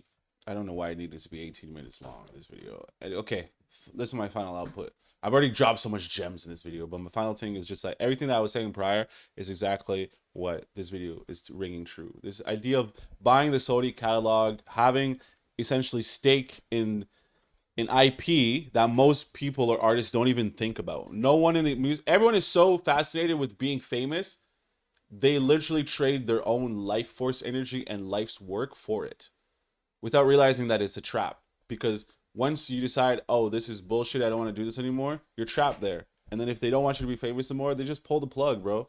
And you don't own anything, well, then you drop back down to zero, dude. And we take all the name and rights and we keep everything. You don't get a penny.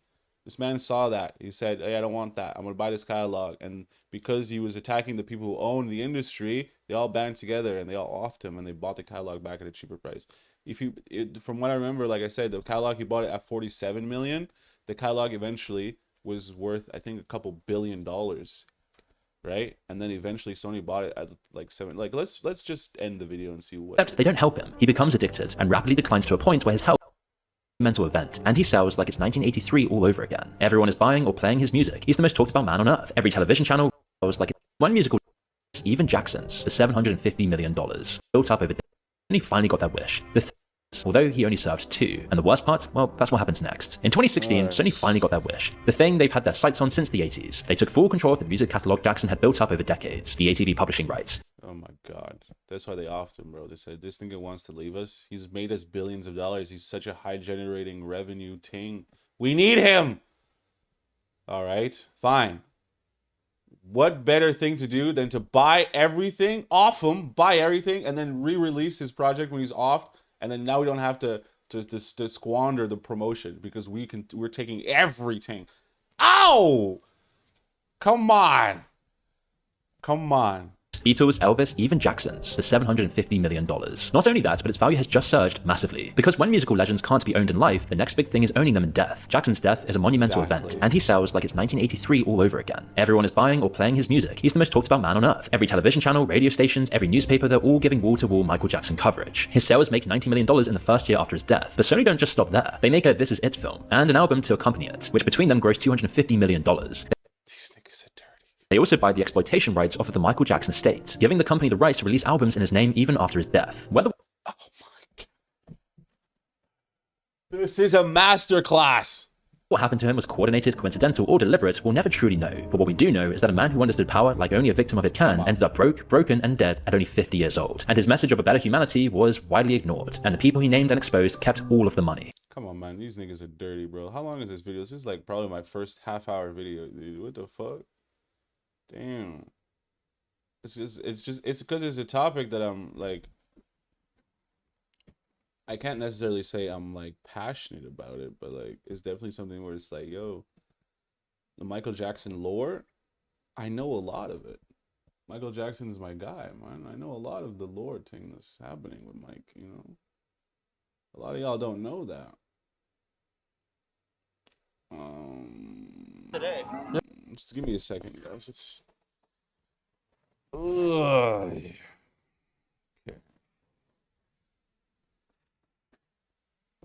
Oh, it's almost been a 2-hour stream, boys. Almost been here for 2 hours. All right, let's get into this. We still got a couple of videos to get into before we get into some Vice City. I got Vice City sitting in the background. All right, let's get into this, guys. Clavicular continues his tirade around Paris. Damn, everybody in Europe smokes cigarettes. Yeah. I smoke like 2 packs a day. What? 2 a day is crazy, bro. I'll do a pack of cigarettes a week at best. I believe you. He's on his 12 today. Yeah, maybe even 3 if I'm stressed out. Bro, what the Clav can't believe it. He can't believe it. He's like, why would you guys be smoking like that? Yeah. So prime in summer when I'm like I was drinking alcohol like 4. You're getting cancer. Nah, it's fake. You don't get cancer from cigs. People in Europe don't get cancer. That's the crazy thing.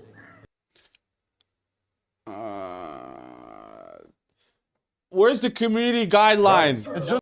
Where's the community guideline post on that? Where's the community guideline post of that? Where's the community guideline post? It's from nutrition, bro. No, you know what it is? That's why all the chemicals, that's what gives you the cancer. Bro. In America. People in Europe, in Italy, they don't get cancer for smoking until they're 80. Yeah. My mom smoked for 40 years, bro. She's fine. I see. More than me. That's why we gotta move to Europe. Now, the thing with this, hold on, we'll come back to that. Because I don't think that's true. First of all, these niggas is just saying anything. And the Prince of Paris or whatever he is, he's not that swaggy. No one seems to love him like that. Nightclub there is the best. This shorty says you should get out of here. You're destroying women. First of all, this whole stream, all the French people, they have not been able to speak English. And then now all of a sudden, you're telling me this shorty wants to chirp?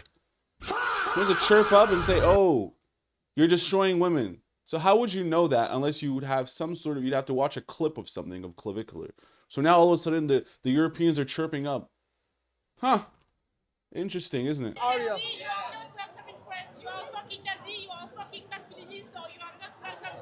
Masculiniste! Chérie, you are a masculinist, chérie? Claviculaire, you are a masculinist? Do not be a masculinist. And then this fucking guy right here, this guy who's sitting here, he's gonna start white knighting because he's a fucking loser. God, man. Watch. See? Told you, bro. I called it. I called it. Because you know, this dynamic amongst this group, this nigga ain't smashing nobody. And if he is, alhamdulillah, bro. Alhamdulillah if he is. If he's not, okay. But this girl is shaitan. She is. She's a demon. I hope you have a really good night. You said like something like I hope you... Nope. Nope. Nope. You see? Error. You said something like... And then her brain cut off. Because she couldn't remember exactly why she was raging. She saw him and then raged. Meaning there was something that started this rage prior to this. Maybe she was on her phone. And now she forgot. And now she's turning over to who? To none other than the most faithful in ceramic white knight sitting beside her. The nigga in full-on ceramic garb. He's such a white knight that his knight outfit isn't even metal. It's ceramic, because the nigga's a bitch. And now she says, hey, remember that video that I vented to you about how I hated clavicular? Can you remind me what it was? Because I'm currently emoting, and I forgot what the entire topic of conversation was of the point I was trying to make. Because women speak from emotion and not logic. I hope you have a really good night, man. I hope you... You're not respectful about women and you like sing something Nazi Mess. and we are not Nazi there. So. Enjoy your night. Yeah, okay, bye. Go back in your country. You don't want Nazi there, okay? Have a good night. Nice to meet you. Nice to meet you guys. Literally can't live in Have a with good night. tourists. Have a good night. First of all, if this is me, my only question is, why would I listen to some random bitch who's broke on the side of the street trying to tell me that, oh, I'm a masculiniste? Bro, il est pas un masculiniste, bro, whatever that is. Il n'est pas. That's a lie. Have a little bit of more class than them. How's it going, guys? Clive always likes to play like he's not hurt, but sometimes society really cuts through and hurts him. Now, let's find out what. Let's find out if this is true. Europeans say they don't get cancer from smoking. Is this true? No. Smoking doesn't only cause cancer in some countries. The link between tobacco and cancer is strong and should be shown worldwide. Why? What varies is things like how much people smoke, what products are smoked, and how often and soon people quit. Other risks: alcohol, occupation, air pollution.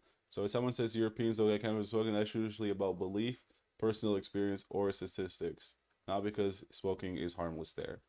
The Prince of Paris was just debunked by Duck AI. Alright guys, I'll catch you in the next video. Yeah man, I don't know.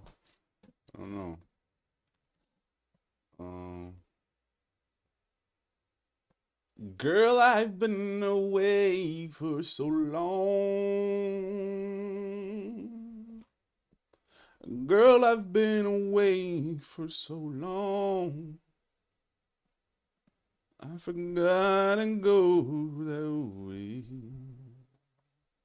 And girl, I've been away for so long. Hold on, guys.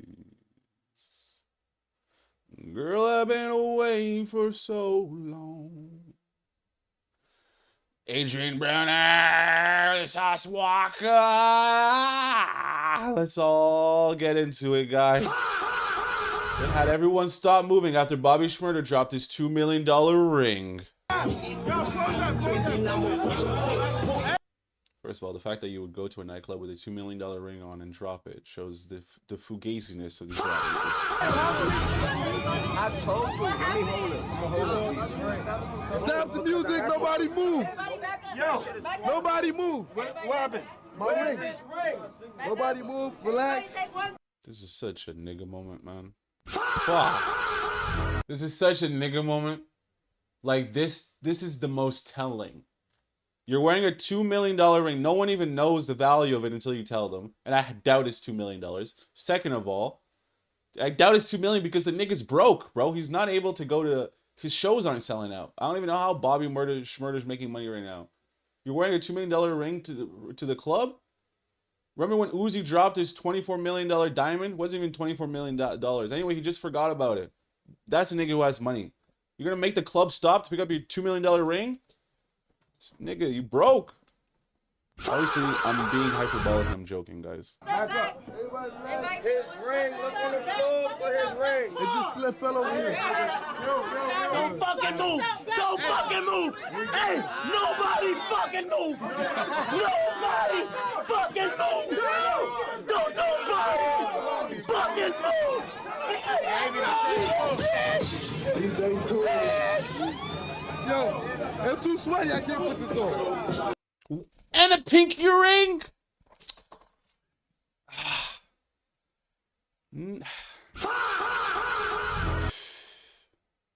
You niggas is stupid, bro. You niggas is dumb. You niggas is dumb, bro. You niggas is dumb. Oh, man. Alright, let's get into this. Just tip $5. Damn, I messed up. We gotta go ball. It's a fucking ball spot, nigga. Why the fuck? You know, the crazy thing about Dean the Great in them is like, I think a lot of these dudes is like, it's fake, man. I just have to believe that most of the things they do is staged. Because they just don't seem to be the most trustworthy people. You ain't tell me why you cut my shit, bro. Man, get this nigga the... Get the fuck out my... The fuck out my house, man. Get this nigga the fuck out. Fucking ball. Where? You gave me a Where is it? when you cut my motherfucking Where is it, dude? you cut my fuck up my house. Right? Straight up, nigga. I'm telling you, it's fake. Big Ding Ding Johnson just tipped $5. Come on! He got Mysterio. Come on, and then we're gonna have the TTS just going off in the background? Stop it. Stop it. Stop it. That's murder of your fucking face. That's murder of your face. I'll break your fucking face. Swear to God, nigga. Bro, come on. Man, this kick con, I gotta watch it just on Kick. You guys are gonna get me messed up on YouTube, bro. Mark just tipped $5. Let me shake you up with my toenail like Clifford Sharper. Bro, why is AB so delirious? And what is up with this, man? You just got money, man. Go and get shaved. Go and get that thing where they do the laser on your skin to make your skin more even. Like, money makes you handsome. Do something, AB. Can't pick no balls. You don't gotta move around like that. And I know the video is fake because Dean doesn't even have a bald spot in his head. That's how you know it's stupid, bro. What?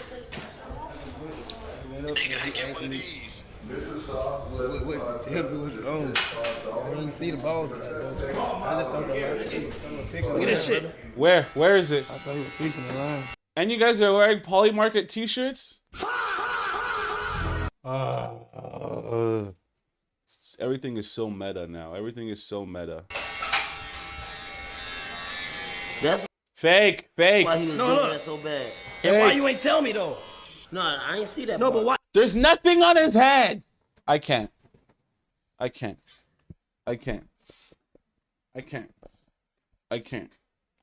do this. I can't do this. You niggas is cheesing me, bruh. You niggas is cheesing me, bruh. I can't. I'm not doing that. We're not doing that. I know why he didn't tell me. We're not doing that.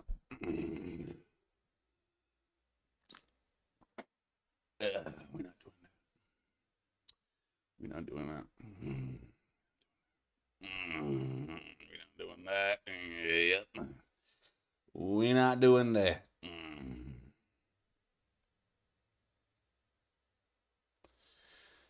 Yep, we're not doing that. Yeah. We're not doing that, boys. That's Fugazi. We're not doing that. Alright, let's do this. I got my had to go and get a brick. I had to take a brick to the brick shop. 4,500. That's it. Wanna make it stop. Oh, shorty make it pop. And she wanna make it pop. Whoa, hey.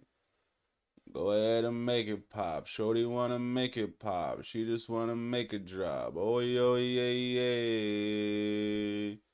Oh, yo, yeah. She just wanna make it pop. Oh, okay.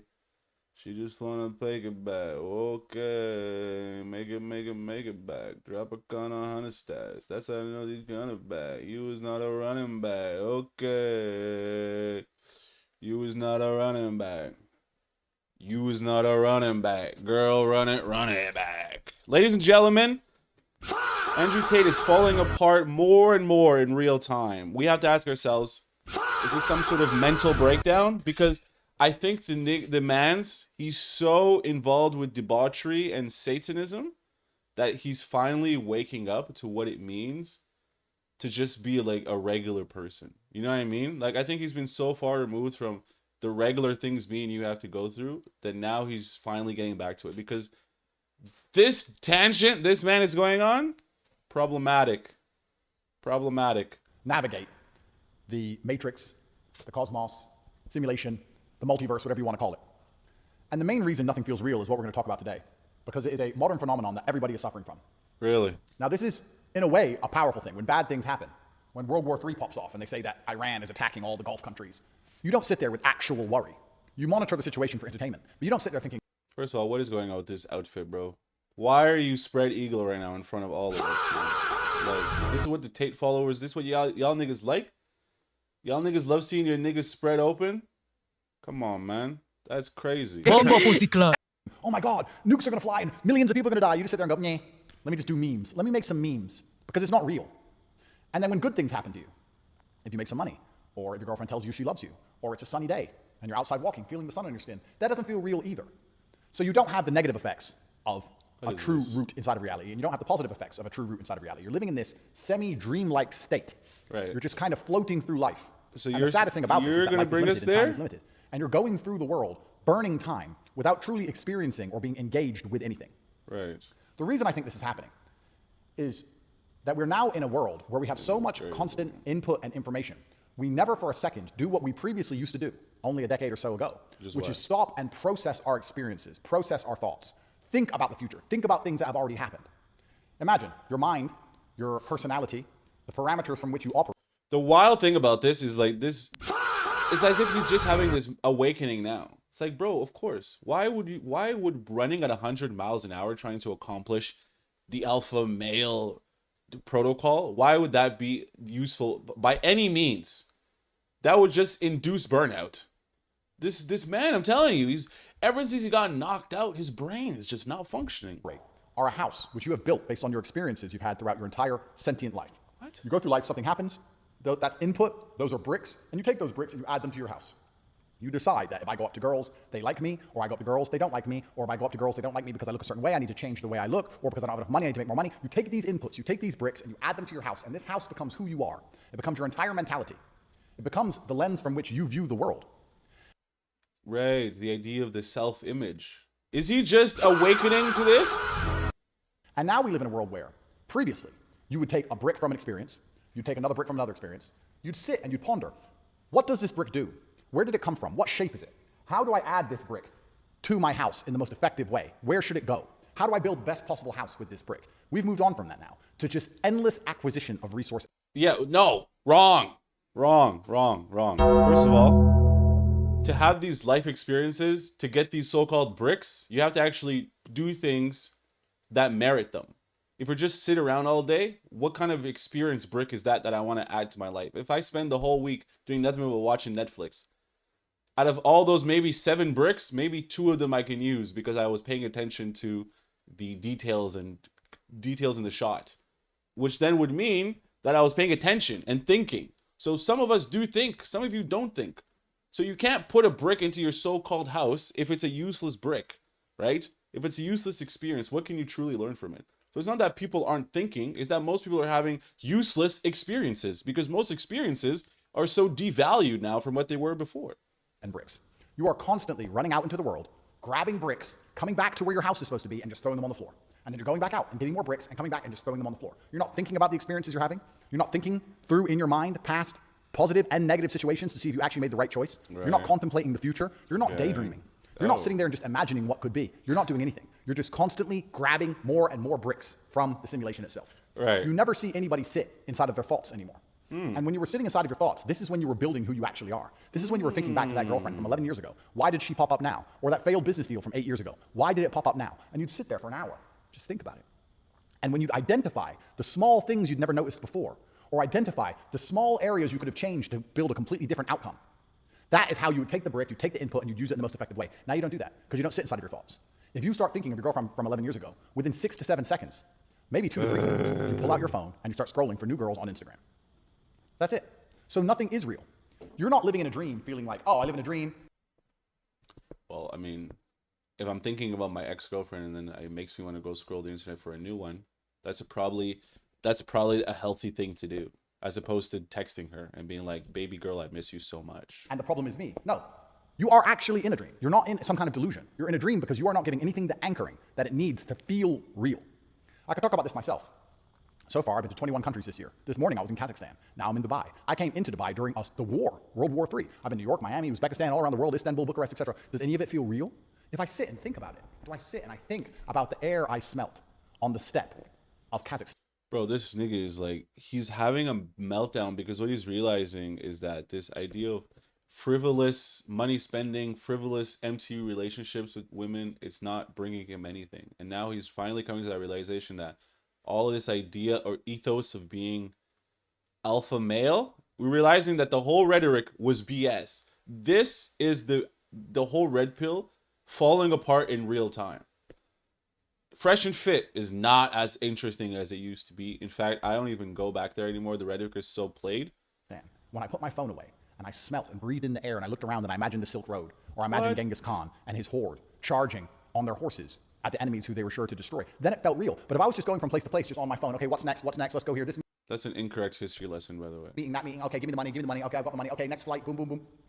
You know, whether I was in New York or Miami, that's what you were doing. That's what you or were Dubai, doing. the entire time. I was on WhatsApp. So people would say to me, "Where are you now?" And I'd say, "I'm on WhatsApp." And they say, "No, but where are you?" "I'm on WhatsApp." It doesn't matter where my body is. My mind is stuck talking to the same people I talk to, no matter where I am on the. This nigga's a dumbass, bro. So WhatsApp. They ask, yo, Andrew, where are you? Oh, they ask. I'm on WhatsApp. It says, oh, everybody's doom scrolling. You should be doom scrolling. You should not be doom scrolling.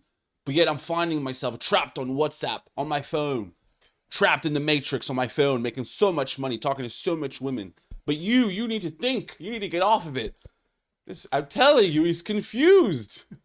He's going to tell you on one hand to not doom scroll and not live your life on the internet. And then on the other hand, he's going to say he's addicted to being on the internet and making money on the internet. Bro. Planet. This is why nothing feels real. The last time. Then get off your phone. Person seriously sat down and defragged my mind was jail. It's the last time I had hours to sit there and go through all of the things I didn't realize still bothered me and come to the conclusions that everybody listens to me to talk about. The conclusions I talk about, the things I say, don't come from me endlessly acquiring bricks. They come from me getting a brick and inspecting it so carefully and so closely that I can see all the nooks and crannies that other people don't see. Right. You're never going to feel like your life is real until you slow down, until you start taking 2 hours a day away from screens, away from your phone. This guy, bro. Like, it's so wild to think, like, his Messiah complex is so crazy. Is the thing that, oh, you're in distress. The things that, like, the way he's talking is, the cadence in which he's talking is that hypnotic cadence that they use to try to breach the subconscious. Second of all, the topics in which he's talking about, I'm like, bro, what are you yapping about right now? What are you yapping about? Away from most activity. Maybe you can hit the gym, lifting weights isn't too difficult cognitively. And to just think about whatever comes into your mind. This is how you build yourself. This so is how you weren't build your thinking personality. before? This is how you build a version of reality that you believe to be true. You can fuck the most beautiful girl in the world. But the second it's over, you jump back on your phone and start looking for new girls. It doesn't matter. Yeah, so your entire rhetoric of the red pill of go fast, get the money, hustle, grind, stay on your phone, hustle, get girls, get cars. It all realizing that the material lifestyle, casual sex, all these things, he's now awakening and trying to project onto us as if we have been the slaves the whole time.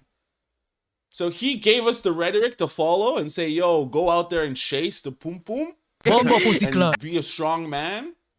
And then now he's waking up realizing, wait, guys, hold on a second. All those things that I told you about live free, die young, live fast, is all BS. And I am now awakening to realizing that even my own current lifestyle was frivolous and had no substance to it. I've done multiple trips in multiple different countries. But each of those countries was a good experience. It was a good brick that I put into my house. How are you going to have all this money, all this influence, traveling around the world, and then at the end of the day, when you get to whatever luxurious hotel you're at, it all means nothing to you. You feel as though you're empty inside. I don't know, man. That's an internal problem. This is an internal reflection of someone's internal state. And they're trying to project it onto us as if we've been the idiots all day. As if we've been the ones not thinking, walking through life like zombies, just doing nothing. Andrew Tate, you're an idiot. He's dumb, man. I don't understand.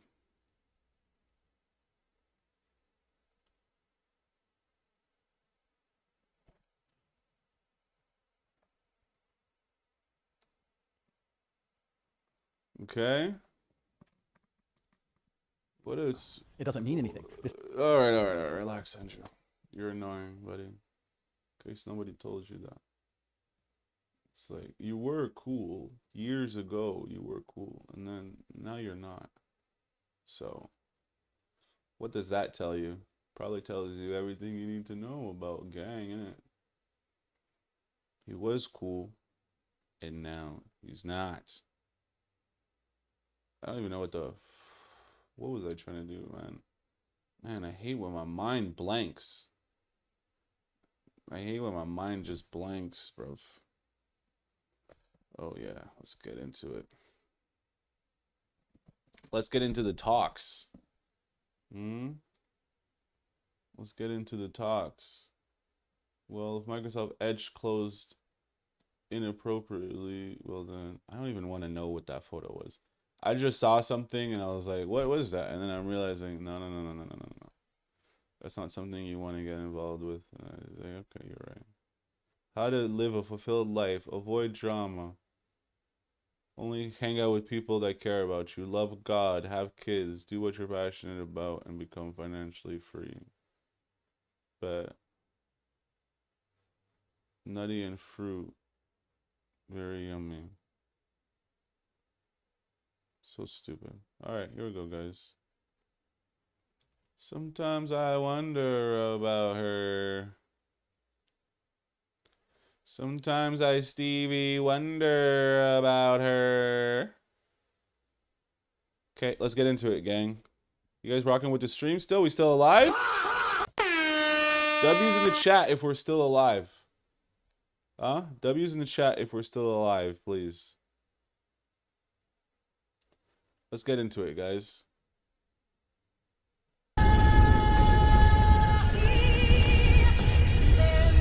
Okay, you guys. Hey, bro. All right. You guys are still buffooneries, still up to no good. Whoa, hold on, lady. Before you start yapping, let's get into this. She's a woman. But well, to be fair, how about this? What does your guy need to earn for you? A year. What does your guy need to earn? There we go. Classic. 6 million or more.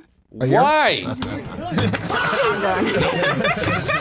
You don't even know what to do with that money. Like, she literally doesn't know what to do with that, and she'll never know what to do with that. That's why she's on this podcast saying men need to make 6 million. What a dumbass. That's funny. Of course it's long. I said my broski lifting his weights in the lift. You know this looking all miffy. Hey. But of course them boy they're stiffy. Step up there man, that's looking all drippy. Trust his biceps curve. But of course you know it's hench. Any time I do my thing, I put them on the sub, them boy doing a bench. Yeah. W bars. W bars. This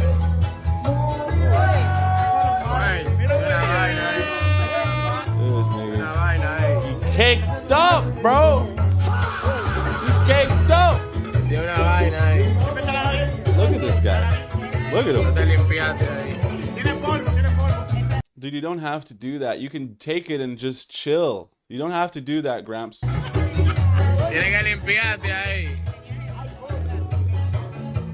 Sorry. Just do it, dog. Oh my goodness. What? Son on my balls, they talk. What? Your balls talk. No, it's stuff that's on our balls, the stuff that burns, that burns. The stuff that's on my balls that burns talking to me. This nigga is talking to his own crabs? That burns on our balls, it talks. It talks back to him. What did it say? It say that it's watching Cinemax. It just said that it was watching Cinemax. I'm like, what you doing on my balls? It's like, it's watching Cinemax. So what? Shit on your balls, watch Cinemax. Yeah, for free. For free? Got it.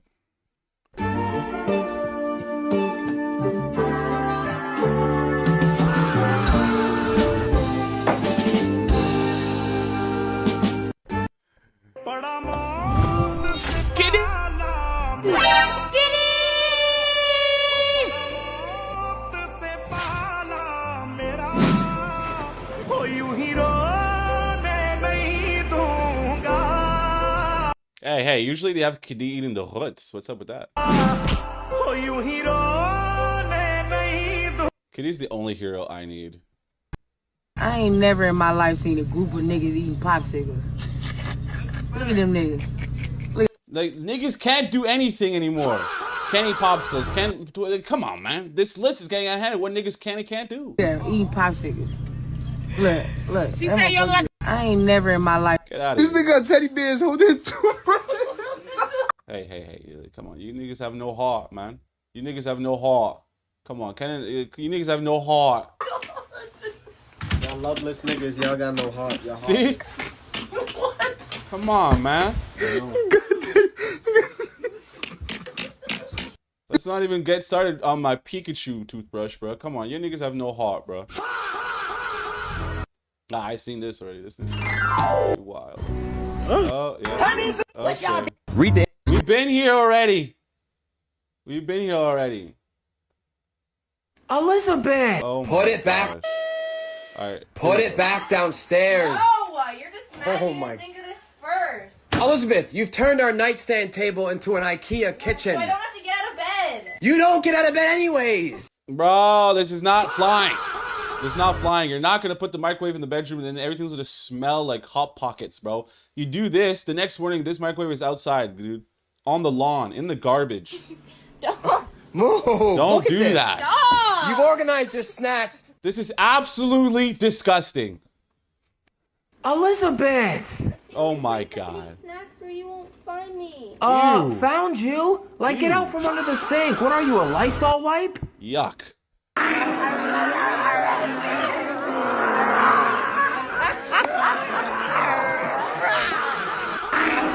I don't need to tell you what that room smells like.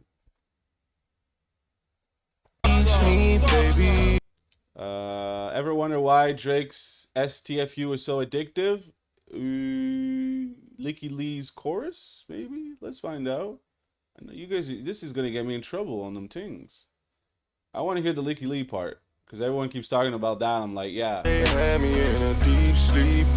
Okay, we got it, we got it. Okay, all right. Where's Licky Lee now?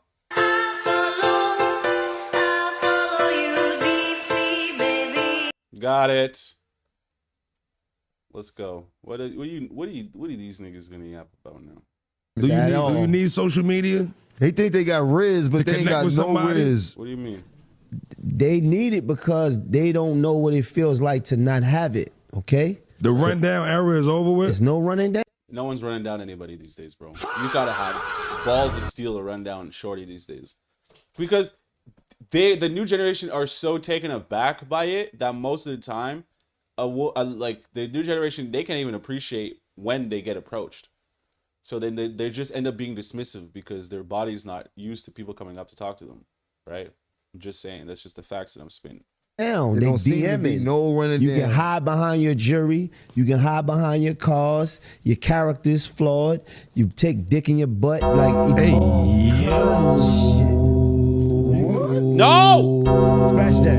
No. That's that. Yo, bro. No, what are you talking about? Ah. Okay, so look. Woody! So cute! I'm gonna tell y'all niggas right now, bro. I'm gonna tell all y'all niggas right now. The last thing I want is for my beautiful white Prince Woody to come out of the package looking like a nigga, bro. And you give the nigga waves? Come on, man. This is like when you buy niggas the black Barbie. Ain't nobody want that. You think 7-year-old me wants black Woody? I would have melted that nigga down, bro. Trust me. If you grab me, I'ma bite you. That's fair. I swear to God, if you grab me, I'ma bite the fuck out you. You gonna let me go. I'm a dog. Don't grab. That's fair. I just got some flip-flops in a size too small. Did they fit? Don't do my nigga trick like that. Don't do my nigga trick like that. I guess you need a receipt to return or exchange them in under 30 days, so I couldn't get the size that I wanted. Why did we need to know that? That's a bar. That's a bar, though. That's a bar. That's a Drake bar. Okay? Wow, guys. Look at that. We've made it all the way to the end. What is that? IG Reels again? Ugh. Pun done replay. Bomba pussy clot. Pun done replay. The pussy bomber clot. The pun done replay. IG. I forgot to call you in the morning. Don't worry, guys. We're almost gaming. We're almost at the final stretch. We're almost gaming. I know you guys, that's what you guys want. Let's just do this. Status games. Who wants to play status games? All right, guys. When it comes to playing status games, Naval famously once said, one should not play status games. He famously said that, and I think he's incorrect. I think sometimes you have to play status games. Sometimes one has to play status games because that's just the life we live in. Unfortunately, when it comes to influence, which I was trying to make in a previous Michael Jackson video, we are evolved from primates, and primates work on the status of influence and being in hierarchy, right? That's important to have. Unfortunately, status games are also a zero-sum game. And because they are a zero-sum game, you end up having to, somebody else has to lose for you to win, right? But this is the status games that life is. Now, to say one should never play status games is incorrect, because at work, that's a status game, right? The title that you have at your job. At home, is status games. There's the father, the mother, your older brother, maybe siblings. There's hierarchies to everything. So for him to say, don't play the status games, I think sometimes you shouldn't play the status games. But you should know when to hop onto the status game and when to hop off of it. When you're just hanging around with your friends, there's no need to body everybody in the group and flex on them because you make the most money and you want to let everybody know that they're broke. That's not a good time to play status games. So there's times to play them and there's times not to play them. Because in society, it works with influence. You have to influence people. You have to influence the culture. You have to influence people's things that they're doing. When someone is at work, to be influential, influence their group, to be able to do certain things in the community. So you can't escape the idea of influence. That's why Elon Musk bought Twitter. He bought it for influence, to be able to have that control of people's mindset, people's buying decisions, buying things. So being able to understand when to play the status game is very important. You have to know when it's vital to chop the head off. And the other rest of the times, don't chop the head off. Okay? I don't know what else I need to say about this topic, because that was just a topic. Something I just wanted to speak on, because the idea of constantly not playing a status game would just leave you on the sidelines, bro. And that's not where you guys want to be. So use the power of influence and influence people to right? Like, what's his name? Robert Greene says, use these influential powers for good. They could also be used for evil. So whatever it is that you're doing in life, make sure, in conclusion, you're doing it for others, benefiting others, helping other people grow by your beautiful light that you are emitting outwards from yourself. That is key. All right? So you can't always take everything you hear on the internet and apply it to your life. Sometimes you need to curate it and figure out where it fits. And with that, I bid you adieu. Ladies and gentlemen, this is xCephasx. All right. Teach me, baby. I follow me, baby. I call you a baby. Okay, I was still here. All right, guys. It's the end of the stream, isn't it? It's the end of the stream. It's not true, actually. It's not the end of the stream. It's not the end of the stream at all, guys. At all. It's not the end of the stream at all. Let me tell you guys something.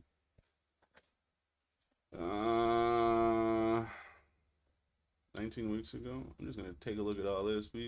What am I doing right now? I'm not sure what I'm doing, actually. I've been there. Been there, done that. We've already been in there. We already been in that poom poom. So there's nothing you guys can tell me now. I've seen that thing. I know that dress. Anyway. Yeah, it seems, what are we, an hour and 51 minutes? Are you guys going to pull up here? You guys here? All the way to this part of the video? Right now, what am I looking at? I'm looking at baddies. Right now. I'm looking at baddies right now. Like, I'm looking at baddies right now. Or a baddie, rather.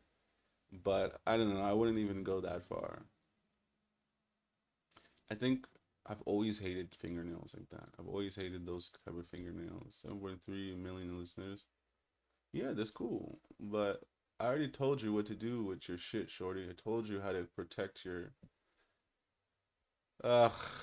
Alright, guys. It's enough. Enough of ex-girlfriends. Enough. We've had just about enough of ex-girlfriends. We get it. We get it, man. You're hurt. Actually, you know what? It's not even that I'm actually not hurt at all. That has nothing to do with it. I'm not even, for me, it's like I'm not hurt. I'm not hurt. I'm just kind of like, I kind of had to think about it for a second, and I was like, you know what? Nah. It's important to, what's up? Someone trying to call me? Someone was trying to call me while I was on stream. Yo. No, fuck that, man. I want to see what the universe brings me based on, like, you know what I mean? Based on the new type of shorty that I'm gonna be bringing in now, because, you know what I mean? Because now the niggas got money and shit. You know what I mean? I want to see the type of shorty that comes talk to nigga now that the niggas got money. Come see me, shorty. Now that niggas got money and shit, come holler at me. All right, let's get into this. Let's get into this. GTA. Let's see if this will work. Let's see if this will work, gang. Okay. All right. I mean, hey, if that's how you want to do it, let's do it. I don't know. Trying to do some dumb shit over there, and I don't know. I'm like, bro, I ain't trying to do nothing. Let's get into this. Why can't I hear Tommy?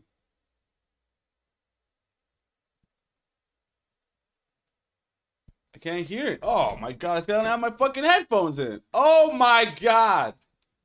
You dumbass. I was like, bro, why can't I hear these niggas yapping? Oh my lord, what's going on? How did we get like this? How did we get like this? All right, let's go.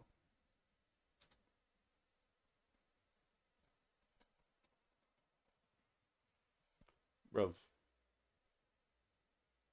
Remember what I was trying to tell you guys?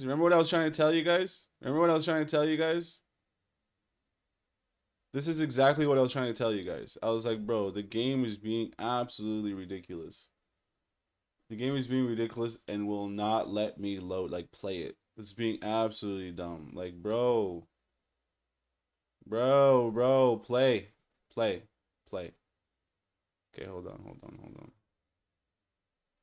Let's start the game again. Hold on. Oh my gosh. It's like, bruh. A brother is having the hardest time just trying to get this thing to work, bro. The hardest. Just having just struggling to get GTA to play on my computer.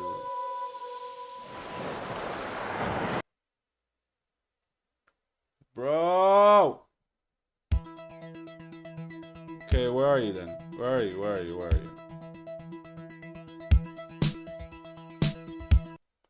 Alright, let's go then. You're gonna play? Alright, hold on.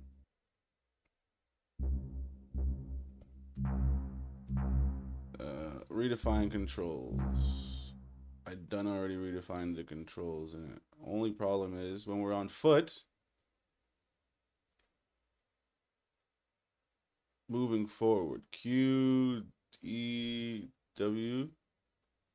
No problem. Left, right, blah, blah, blah, blah. Zoom in, zoom out. But there's something that's wrong. It's the camera. Change camera. X. Because there's something about the camera right now, it's not moving when I'm running.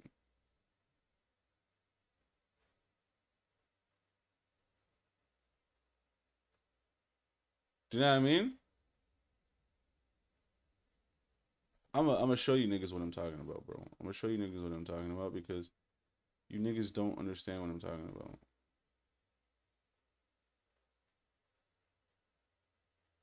In car. Okay. What?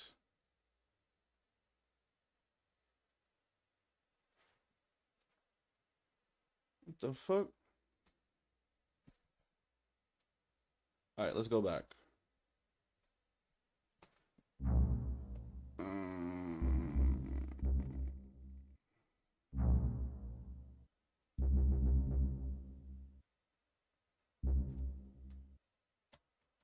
Player skin setup. I can't even go into that. I should have just pressed play. We should have just pressed play the way this is moving. Holy cow. Why is this doing this to me, dude? Bro, we used to be able to play fucking San Andreas, dude. So easily. Look, now this is the second one that didn't. Bro, I'm gonna punch you, bro. I'm gonna punch you. It isn't work. The game isn't working, bro. I'm live on stream right now and the game isn't working at all. Okay, hold on. Control Shift Escape.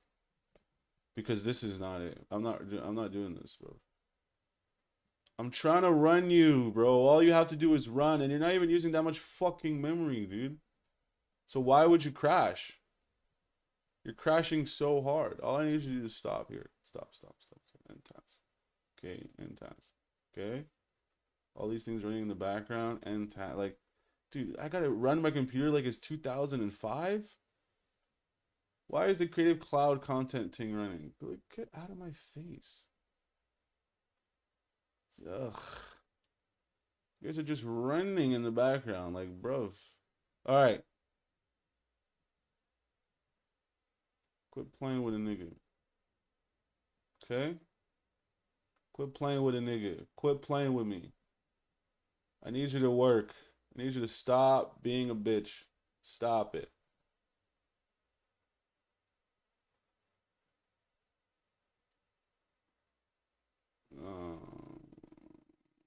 I need you to stop being a bitch, please. If you did.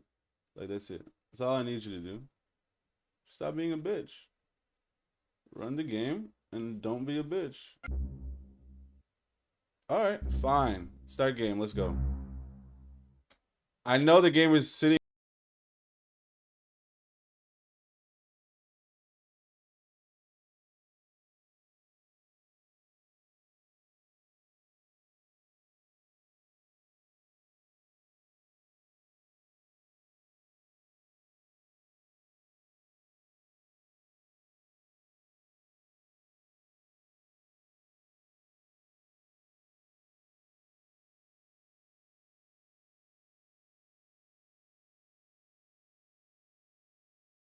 Music and this is gonna get this whole video. I poked my head out of the gutter for Copyright. one freaking second and fate shovels shit in my face.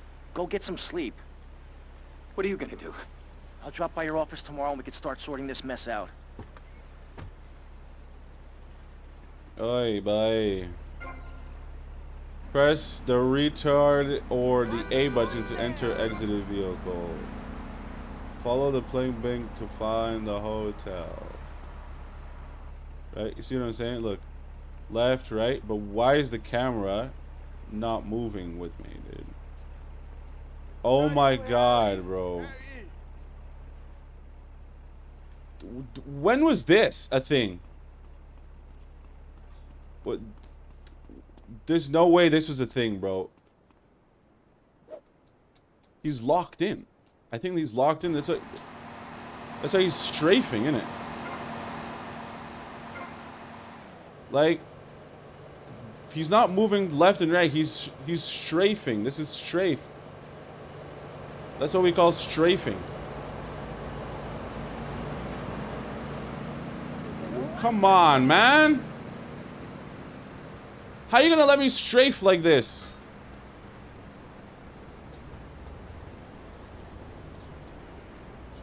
You can't see me here, idiota.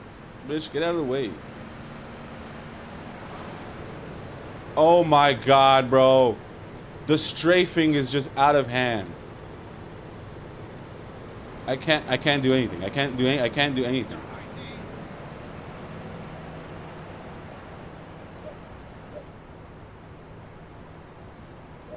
Didn't I click this to change the buttons? Oh my god, man.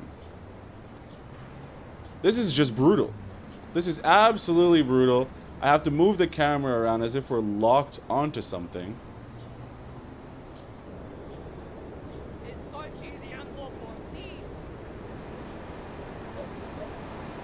Come on, guys. We can't live our lives like this. We can't live our life like this. Oh my goodness. Thank you. Wow.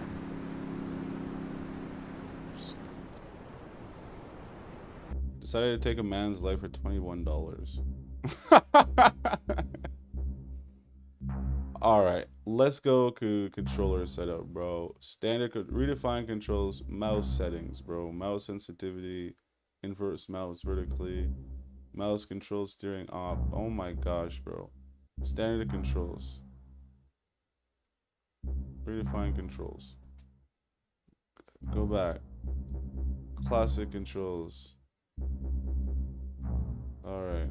Go back. Resume the game. What classic controls? What did you do there? You didn't do anything. Controller setup, bro. Redefine controls. Is there a way to like reset this? Oh my goodness, bro. On foot. Move. Forward. Fire. Forward. Backwards. Left. Right. Zoom in. Zoom out. Enter. Exit is A. Okay, but change camera is home button or X. But X is also being used for something else. It doesn't say that actually. Change camera, X. All right, so let's go here. X. Jump, sprint, handbrake, target. I remember putting the target thing as spacebar. I remember doing that. Crouch with C, tab, action. Action is caps lock. Oh my goodness, it probably was on the whole time. Probably was on the whole time, innit? Probably was on the whole time. Bruv. Okay, alright. Let's go back. Controller setup, audio control setup. Restored.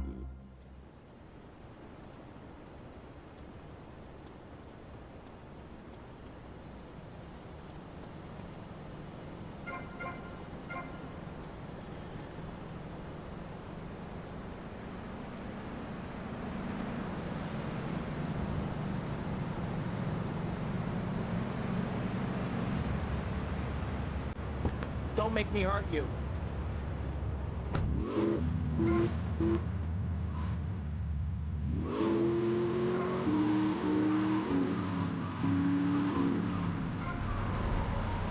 Bro, this is the GTA I remember. We interrupt your programming with a message from the State Department. All bridges and some roads in the Vice City metropolitan area have been closed because of a severe weather warning. Meteorologists are tracking Hurricane Hermione, which has devastated 5 Caribbean islands and is heading for Vice City. More updates soon. Alright, no problem.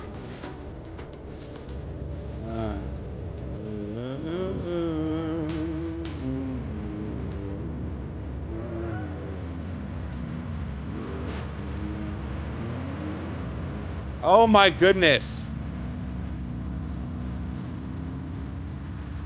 Yeah, I just realized this whole video is gonna get me demonetized, dude. Playing copyright music in the fucking video and shit. It's like, dude, tell GTA to turn its audio off for just a second while we do this. Cause it's like, bro, you guys are gonna get me demonetized. Audio setup. Sorry, there's no audio. Not while we play this on the internet. Like, bruh, come on. I'm gonna try something. I'm going to try something. I'm going to try something. I'm going to try something. I'm going to try something. What's LMB? Forward is up, down, left, right. Right? Change camera is the V button. All right, let's see what these standards controls do.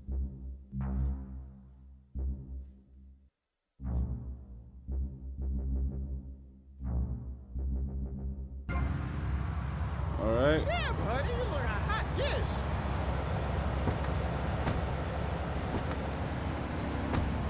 Okay. I'm all excited.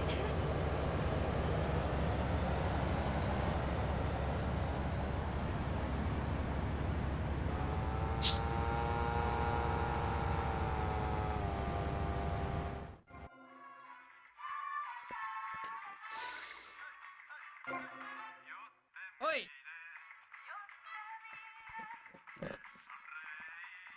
You see this? Can't you smell me?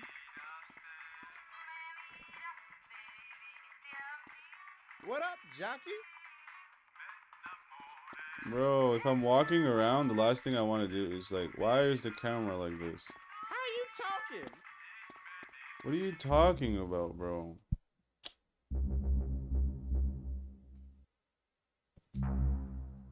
Yes, save the game. Okay, perfect. Now that the lights are on. I need to... Bro, I really gotta fix the strafing on this. How you feeling? Why does he keep strafing? Hello, Sonny. Tommy! Tommy, it's been too long. I know. You're just overwhelmed with emotion. 15 years. This nigga's got bricks on the table, huh? I guess that's a perspective thing. Hey, doing time for the family is no piece of cake, but the family looks after its own, okay? So how'd the deal go down? You sitting on some white gold? Look, Sonny, we were set up. The deal was an ambush. Harry and Lee are dead. You better be kidding me, Tommy! Tell me you still got the money. No, Sonny. I don't have the money. That was my money, Tommy! My money! You better not be screwing me, Tommy, because you know I'm not a man to be screwed with. Wait, He's not Sonny. a man to be screwed with. You have my personal assurance that I'm going to get you your money back and the drugs, and I'm going to mail you the dicks of those responsible. Hey, I already know that. You're not a fool, Tommy, but I warn you. Neither am I.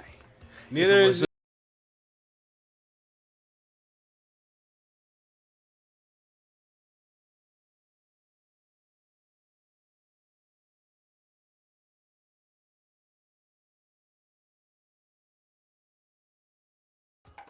Well, that was a bit late, isn't it?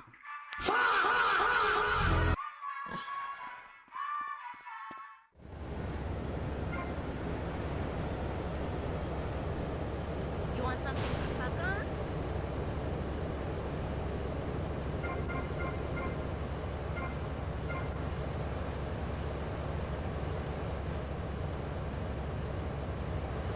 Oh, easy there.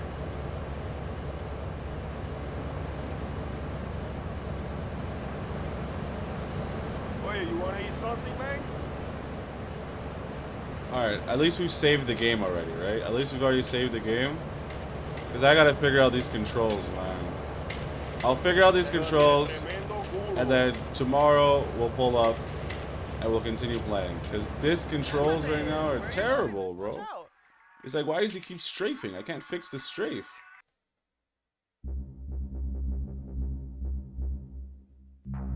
This game is like 20 years old, dude. 21 years old. Alright, guys. Bitch. Bitch, you best better shut the fuck up, bro. Alright, well, that's it, man. That's that. We'll use that for now. But I really want to make sure I can properly do that. We gotta fix the controls, man. The controls are just obnoxious. Alright, guys, that's the end of the stream. I'll catch you tomorrow, maybe. No, most likely the day after tomorrow. So, not Saturday. Tomorrow's Saturday, so not Saturday. Sunday, maybe? Catch you guys on Sunday. Alright, peace.